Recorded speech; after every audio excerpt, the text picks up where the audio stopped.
And ಎಲ್ರಿಗೂ ಪತ್ರಿಜಿ ಸರ್ಗೆ, ಎಲ್ರಿಗೂ ನನ್ ಗುರುಗಳಾದ Patriji sir and Prabodh master, Pradeep Vijay sir, ಎಲ್ರಿಗೂ ನನ್ನ ಆತ್ಮ ವಂದನೆಗಳು. ಅಂಡ್ ನಿಮಗೂ ನನ್ಗೆ ಈ ಅವಕಾಶ ಮಾಡಿಕೊಟ್ಟಿದ್ದಕ್ಕೆ ನಿಮ್ಗೆ ಧನ್ಯವಾದಗಳು. ಗೀತಾ ಮ್ಯಾಮ್. ನಮಸ್ತೆ ಮಾಸ್ಟರ್ಸ್. ನನ್ನ ಹೆಸರು ವನಜಾ ಅಂತ. ನಾನು ನ್ಯೂ ಜೆರ್ಸಿಯಿಂದ. ಬಟ್ ನಾನು ಬೇಸಿಕಲಿ ದಾವಣಗೆರೆಯಿಂದ. ನ್ಯೂ ಜೆರ್ಸಿಗೆ ಬಂದು 25 ಇಯರ್ಸ್ ಆಯ್ತು. ನಾನು ನನ್ನ ಸ್ಕೂಲಿಂಗ್ ಎಲ್ಲ ದಾವಣಗೆರೆಯಲ್ಲೇನೆ ನಡೆದಿತ್ತು. ಇಲ್ಲಿಗೆ ಬಂದ್ 25 ಇಯರ್ಸ್ ಇಂದ ಆಲ್ಮೋಸ್ಟ್ 15 ಇಯರ್ಸ್ ಬ್ಯಾಕ್, 20 ಇಯರ್ಸ್ ಬ್ಯಾಕೆ ಧ್ಯಾನ ಅಂದ್ರೆ ಏನು ಅಂತ ಧ್ಯಾನಕ್ಕೆ ಬರ್ಬೇಕು ಅಂತ ಅನಿಸ್ತಿತ್ತು. ಬಟ್ ಬರಕ್ ಆಗ್ಲಿಲ್ಲ. ನಾನು ಬಂದಿದ್ದು 2.5 ಇಯರ್ಸ್ ಬ್ಯಾಕ್ ನಾನು ಧ್ಯಾನಕ್ಕೆ ಬಂದಿದ್ದು. ಪ್ರಬೋಧ ಅಚ್ಯುತ ಮೋಸ್ಟ್ಲಿ ಐಡಿಯಾ ಇದೆ, ನಂಗೆ ಗೊತ್ತಿಲ್ಲ. ನನ್ಗೆ ಗುಡಕೇಶ ಗೊತ್ತಿದ್ದೇನೆ. ಓಕೆ, ಗುಡಕೇಶ ಮಾಸ್ಟರ್ ಅವರು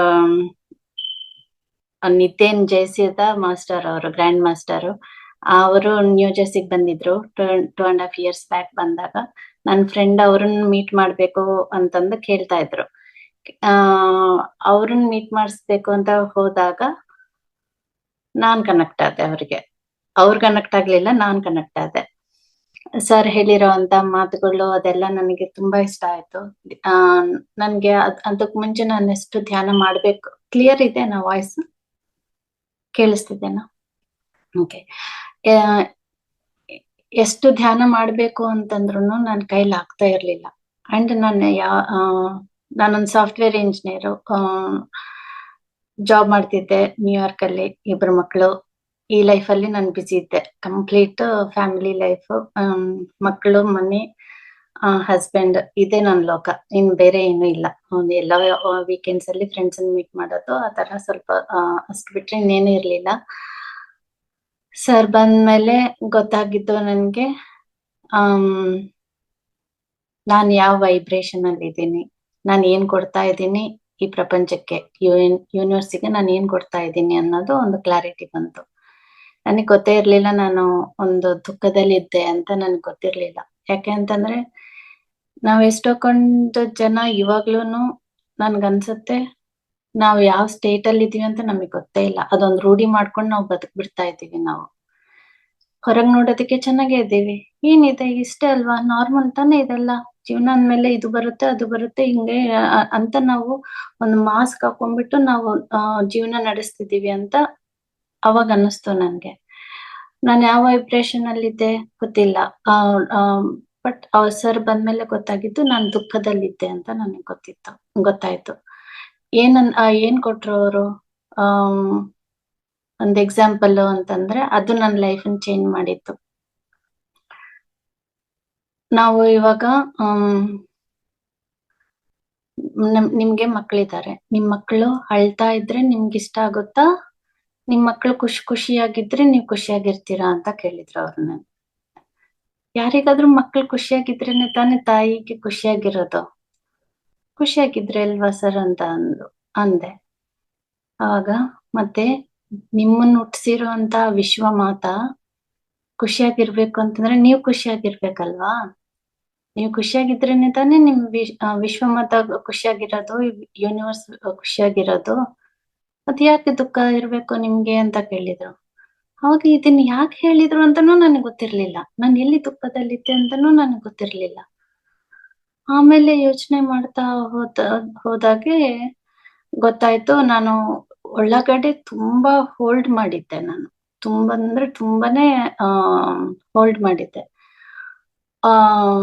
ನನಗೆ ಗೊತ್ತಿಲ್ದೇನೆ ಎಲ್ಲಾನು. ಇವಾಗ ಫ್ಯಾಮಿಲಿ ಅಂತಂದ್ರೆ ಈ ತರ ಗಲಾಟೆಗಳು ಬರ್ತವೆ, ನಡೀತವೆ ಅಷ್ಟೇ. ಇದು ಕಾಮನ್. ಹಿಂಗೆ ಇರ್ಬೇಕು ಅಂತಂದು ಅದೊಂದು ರೂಢಿ ಮಾಡ್ಕೊಂಡ್ಬಿಟ್ಟು ಅದೇ ರೂಢಿನಲ್ಲಿ ಹೋಗ್ಬಿಡ್ತಾ ಇದ್ದೆ. ಅದು ನಾನು ಖುಷಿಯಾಗಿರ್ಬೇಕು ಅಂತ ಅಲ್ಲ. ಏನೋ ಜೀವನ ನಡಿಬೇಕು, ದಿನಗಳು ನಡಿಬೇಕು, ಮಕ್ಕಳನ್ನ ಬೆಳೆಸ್ಬೇಕು, ನಾನು ಇದು ಮಾಡ್ಬೇಕು. ಅದೊಂದೇ ನನ್ ತಲೆಯಲ್ಲಿ ಉಳ್ದಿತ್ತು ಅಷ್ಟೇ. ನನ್ ಸುತ್ತ ಇರೋರನ್ನ ಖುಷಿಯಾಗಿ ಇಟ್ಕೊಂಡಿರ್ಬೇಕು. ನಾನು ಖುಷಿಯಾಗಿದ್ದೀನ ಇಲ್ಲ ಅಂತ ನಾನು ಎಂದು ನೋಡಿಲ್ಲ ಅಂತ ಅವಾಗ ಗೊತ್ತಾಗಿತ್ತು. ನಾನು ಖುಷಿ ಇಲ್ದೆ ನಾನು ಯಾರನ್ನೂ ಖುಷಿಯಾಗಿ ಇಡೋದಕ್ ಬರೋದಿಲ್ಲ ಅಂತ ಅವಾಗ ಗೊತ್ತಾಗಿತ್ತು. ಅಲ್ಲಿ ಸ್ಟಾರ್ಟ್ ಆಯ್ತು. ಅಲ್ಲಿ ಸರ್ಗೆ ನಾನ್ ಹೇಳ್ದೆ, ನನ್ಗ್ ಧ್ಯಾನನೂ ಮಾಡೋದಕ್ ಬರೋದಿಲ್ಲ. ನಾನ್ ಮಾಡ್ಲಿಲ್ಲ ನಾನು. ಸದ್ಗುರುದು ಮಾಡ್ತಿದ್ದೆ ನಾನು ಅವಾಗ. ಶಾಂಭವಿ ಮಾಡಿದ್ದೆ. 1.5 ವರ್ಷ ಸಿನ್ಸಿಯರ್ ಆಗಿ ಮಾಡಿದ್ದೆ. ಆಮೇಲೆ ಅದ್ರಲ್ಲೂ ಸಹ ನಾನು ಧ್ಯಾನಕ್ಕೆ ಒಂದ್ 5 ನಿಮಿಷನೂ ಕೂರ್ತಿರ್ಲಿಲ್ಲ. ಅಟ್ ದ ಎಂಡ್ ಜಸ್ಟ್ 3-4 ನಿಮಿಷ ಕೂತು ಎದ್ದು ಬಿಡ್ತಿದ್ದೆ. ಬಟ್ ಪ್ರಬೋಧ್ ಮಾಸ್ಟರ್ ಹತ್ರ ನಾನು ಆ ಒಂದು ದಿನ ಒಂದ್ ಸೆಷನ್ಗೆ ಅಟೆಂಡ್ ಆಗಿದ್ದಕ್ಕೆ, ಜಸ್ಟ್ ಮೀಟಿಂಗ್ ಸೆಷನ್ ಅಟೆಂಡ್ ಆದ್ಮೇಲೆ ಮನೆಗ್ ಬಂದು ನನಗೆ ಗೊತ್ತಿಲ್ದೇನೆ 1 ಅವರ್ ಮೆಡಿಟೇಷನ್ ಮಾಡ್ದೆ. ನನ್ಗೆ ಗೊತ್ತೇ ಇಲ್ಲ ನಾನು ಮೆಡಿಟೇಷನ್ ಕೂತಿದ್ದೀನಿ ಅಂತಾನೂ ಗೊತ್ತಿಲ್ಲ. 1 ಅವರ್ ಕಂಪ್ಲೀಟ್ ಆಗಿ ಡೀಪ್ ಸ್ಟೇಟಿಗೆ ಹೋಗಿ ಮೆಡಿಟೇಷನ್ ಮಾಡ್ದೆ. ಆಮೇಲೆ ಗೊತ್ತಾಯ್ತು, ಏನ್ ಮಾಡ್ದೆ ನಾನು ಇಷ್ಟೊತ್ತು, ಏನ್ ಮಾಡ್ದೆ ಕಣ್ಮುಚ್ಕೊಂಡು ಅಂತ ಅನ್ನಿಸ್ತಿತ್ತು ನನ್ಗೆ. ಅನ್ನಿಸ್ದಾಗ ನಾನ್ ಮೆಡಿಟೇಷನ್ ಮಾಡ್ದೆ, ನನಗೂ ಬರುತ್ತೆ ಮೆಡಿಟೇಷನ್ ಮಾಡೋಕೆ ಅಂತ ಅವಾಗ ನನಗೆ ಗೊತ್ತಾಗಿತ್ತು. ಅದು ಯಾಕೆ ಮಾಡ್ದೆ ಅಂತ ಕ್ವಶನ್ ಬಂತು. ಅವಾಗ ಸರ್ ಎನರ್ಜಿನಲ್ಲಿ ಹೋಗಿದ್ನಲ್ಲ, ನನ್ಗೆ ಶಿಫ್ಟ್ ಆಯ್ತು ಅಂತ ಅವಾಗ ಗೊತ್ತಾಯ್ತು ನನ್ಗೆ. ಅವ್ರ ಹೈಯೆಸ್ಟ್ ಎನರ್ಜಿನಲ್ಲಿ ನಾನ್ ಶಿಫ್ಟ್ ಆದೆ ಅಂತ ಗೊತ್ತಾಯ್ತು. ಆಮೇಲೆ ಸರ್ ಹತ್ರ ಕಾಂಟ್ಯಾಕ್ಟ್ ಮಾಡ್ಕೊಂತ ಕ್ವಶನ್ ಅಂಡ್ ಆನ್ಸರ್ಸ್ ಈ ತರ ನನ್ಗಿರೋಂಥದ್ದು, ಯಾಕೆ ನಾನ್ ದುಃಖದಲ್ಲಿದ್ದೀನಿ ಅಂತ ಅನ್ನಿಸ್ತು, ಅದು ಇದು ಅಂತ ಎಲ್ಲ ಕ್ವಶನ್ ಕೇಳಿದಾಗ, ಎಷ್ಟು ದಿನ ಆಯ್ತು ನಕ್ಕು ಅಂತ ಕೇಳಿದ್ರು ಅವರು. ನಾನ್ ನಗುನೆ ಮರ್ತ್ ಬಿಟ್ಟಿದ್ದೆ ನಾನು. ಏನು ಸೀರಿಯಸ್ ಆಗಿ ಹಂಗೆ ಜಸ್ಟ್ ನನ್ನ ಲೈಫನ್ನ ಲೀಡ್ ಮಾಡ್ತಾ ಇದ್ದೆ ಅಷ್ಟೇ ನಾನು. ನಗ್ಬೇಕು, ಯಾರಾದ್ರೂ ನಕ್ರುನು ನನ್ಗೆ ಅನ್ನಿಸ್ತಿತ್ತು, ಇವ್ರು ಯಾಕೆ ಸುಮ್ನೆ ನಗ್ತಾರೆ, ಅನ್ನೆಸೆಸರಿ ಯಾಕೆ ನಗು ಬರ್ತಿದೆ ಇವ್ರಿಗೆ, ಸಣ್ಣ ಪುಟ್ಟಕ್ಕೆ ಏನಕ್ ನಗ್ತಿದ್ದಾರೆ ಅಂತ ಅನ್ನಿಸ್ತಿತ್ತು. ಏನಾದ್ರೂ ಅವ್ರು ಜಾಯ್ಫುಲ್ ಆಗಿ ಇದ್ರೆ, ಇವ್ರು ಯಾಕೆ ಟೈಮ್ ವೇಸ್ಟ್ ಮಾಡ್ತಿದ್ದಾರೆ, ಮನೇಲಿ ಇಟ್ಕೊಂಡು ಮನೇಲಿ ಕೆಲಸ ಮಾಡ್ಕೋಬೋದಲ್ಲ, ಸುಮ್ನೆ ಅಲ್ಲಿ ಇಲ್ಲಿ ಯಾಕೆ ಓಡಾಡ್ತಾರೆ, ಈ ತರ ಎಲ್ಲ ಮೈಂಡ್ ಸೆಟ್ ಇತ್ತು ನನ್ಗೆ. ಬರೀ ನೆಗೆಟಿವ್ ಅಲ್ಲೇ ಇದ್ದೆ ನಾನು. ಅದನ್ನೆಲ್ಲ ನನ್ಗೆ ಐಡೆಂಟಿಫೈ ಆಗೋಂಗೆ ಮಾಡಿದ್ದು ಪ್ರಬೋಧ್ ಮಾಸ್ಟರ್ ನನ್ಗೆ. ನಾನು ಯಾವ ಸ್ಟೇಟ್ ಅಲ್ಲಿ ಇದ್ದೆ, ನಾನು ಏನು ಅಂತ ತಿಳಿಯೋ ಹಾಗೆ ಮಾಡಿದ್ದು ಪ್ರಬೋಧ್ ಮಾಸ್ಟರ್ ಇಂದ ನನ್ಗೆಲ್ಲ ಗೊತ್ತಾಯ್ತು. ಆಮೇಲೆ ಅವತ್ತು ಕೂಡ ಕೇಶ ಮಾಡಿದೆ ನಾನು 41 ಡೇಸ್. 41 ಡೇಸ್ ಅಲ್ಲ, ಆಲ್ಮೋಸ್ಟ್ 1.5 ಇಯರ್ ಕಂಟಿನ್ಯೂಸ್ ಆಗಿ ಮಾಡಿದೆ. ಅವಾಗ ಗೊತ್ತಾಗಿದ್ದು, ಒಂದ್ ವಾರದಲ್ಲಿ ನನಗೆ ಕುತ್ಕೊಂಡು ಮೆಡಿಟೇಷನ್ ಮಾಡಿದಾಗ, ಅದು ಬ್ರಹ್ಮಾನಂದನೋ ಏನೋ ನನಗೆ ಗೊತ್ತಿಲ್ಲ, I went in to deeper state. ನನಗೆ ಎಷ್ಟು ಬ್ಲಿಸ್ಫುಲ್ ಆಗ್ಬಿಟ್ಟಿದ್ದೆ ಅಂತಂದ್ರೆ ನನ್ಗೆ ಹೇಳಕ್ಕೆ ಆಗೋದಿಲ್ಲ. ಕಣ್ ತೆರ್ಕೊಂಡು ನಾನು ಯಾವ್ದೋ ಸ್ಟೇಟ್ ಅಲ್ಲಿ ಹೋಗ್ಬಿಟ್ಟಿದ್ದೆ ಕಂಪ್ಲೀಟ್ ಆಗಿ. ಕಣ್ಣಿಂದ ನೀರ್ ಅದೇ ತರ ಸುರಿತಾ ಇತ್ತು, ಆನಂದ ಬಾಷ್ಪಗಳು. ನನ್ ಮಗಳ ಸ್ಕೂಲಿಂದ ಬಂದು ನೋಡಿದ್ಲು ನನ್ಗೆ. ನೋಡಿ ಅವಳು ಎಬ್ಸ್ಲಿಲ್ಲ, ಅವಳಿಗೆ ಗೊತ್ತಾಯ್ತು ಅಮ್ಮ ಮೆಡಿಟೇಷನ್ ಅಲ್ಲಿದ್ದಾರೆ ಅಂತ. ನನ್ ಕಣ್ಣಿ ಹತ್ರ ಬಂದು ಈ ತರ ಮಾಡಿದ್ಲಂತೆ.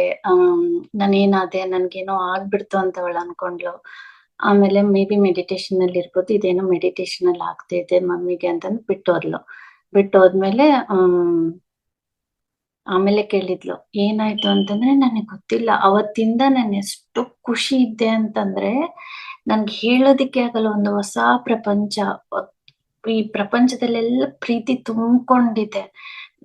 ನನ್ನ ಮನ್ಸಲ್ಲೂ ಅಷ್ಟು ಪ್ರೀತಿ ಇದು ಜೀವನ ಅಂದ್ರೆ ಅಂತಂದು ನನ್ಗೆ ಅವಾಗ ಗೊತ್ತಾಗಿತ್ತು. ಇಷ್ಟು ಖುಷಿಯನ್ನ ನಾನು ಮಿಸ್ ಮಾಡ್ಕೊಂಡ್ಬಿಟ್ನ ನಾನು ಇಷ್ಟು ವರ್ಷಗಳು ಅಂತಂದು ಅವಾಗ ಅನ್ಸಿತ್ತು. ಒಂಥರ ಹೆಂಗ್ ಅನಿಸ್ತಿತ್ತು ಅಂತಂದ್ರೆ, ಪ್ರೀತಿಯಲ್ಲಿ ಬಿದ್ದಾಗ ಹೆಂಗೆ ಫೀಲಿಂಗ್ ಬರುತ್ತೆ ಫಸ್ಟ್ ಅಲ್ಲಿ, ಆ ತರ ಪ್ರೀತಿ ನಾನು ಯೂನಿವರ್ಸ್ ಜೊತೆಗೆ ಅಷ್ಟು ಪ್ರೀತಿಯಲ್ಲಿ ಲವ್ ಮಾಡಕ್ ಸ್ಟಾರ್ಟ್ ಮಾಡ್ದೆ. ಅದು ನನ್ನ ಅಣುವಿನಲ್ಲಿ ಸೆಲ್ಸ್ ನಲ್ಲೂ ನಾನು ಅದು ಫೀಲ್ ಆಗಿದ್ದೆ ನಾನು. ಆ ಹ್ಯಾಪಿನೆಸ್ ನನ್ಗೆ ಬಂದಿತ್ತು. ಬಟ್ ಆ ಹ್ಯಾಪಿನೆಸ್ ಬಂದ್ಬಿಟ್ರೆ ಆಗುತ್ತಾ, ಆಗಲ್ಲ ಅಂತ ಆಮೇಲೆ ಗೊತ್ತಾಯ್ತು. ಅದನ್ನ ಹಿಡ್ಕೊಳ್ಳೋ ಅಂತದ್ದು ನಮಗ್ ಗೊತ್ತಿರ್ಬೇಕು, ಅದು ಹೆಂಗೆ ಮೇಂಟೈನ್ ಮಾಡ್ಬೇಕು ಅಂತಾನು ಗೊತ್ತಿರ್ಬೇಕು. ಅದು ಮೇಂಟೈನ್ ಮಾಡ್ಬೇಕಂದ್ರೆ ಜ್ಞಾನ ಬೇಕು ಅಂತ ಅರ್ಥ ಆಯ್ತು. ಹೆಂಗೆ ಜ್ಞಾನ ಬೇಕು, ಎಲ್ಲಿಂದ ಬರುತ್ತೆ, ಹೆಂಗ್ ಬರುತ್ತೆ? ಸಜ್ಜನ ಸಾಂಗತ್ಯ, ಬುಕ್ ರೀಡಿಂಗು ಇದೆಲ್ಲಾನು ನಡೀತಾ ಇತ್ತು ಮೆಲ್ಲಕ್ಕೆ. ಆಮೇಲೆ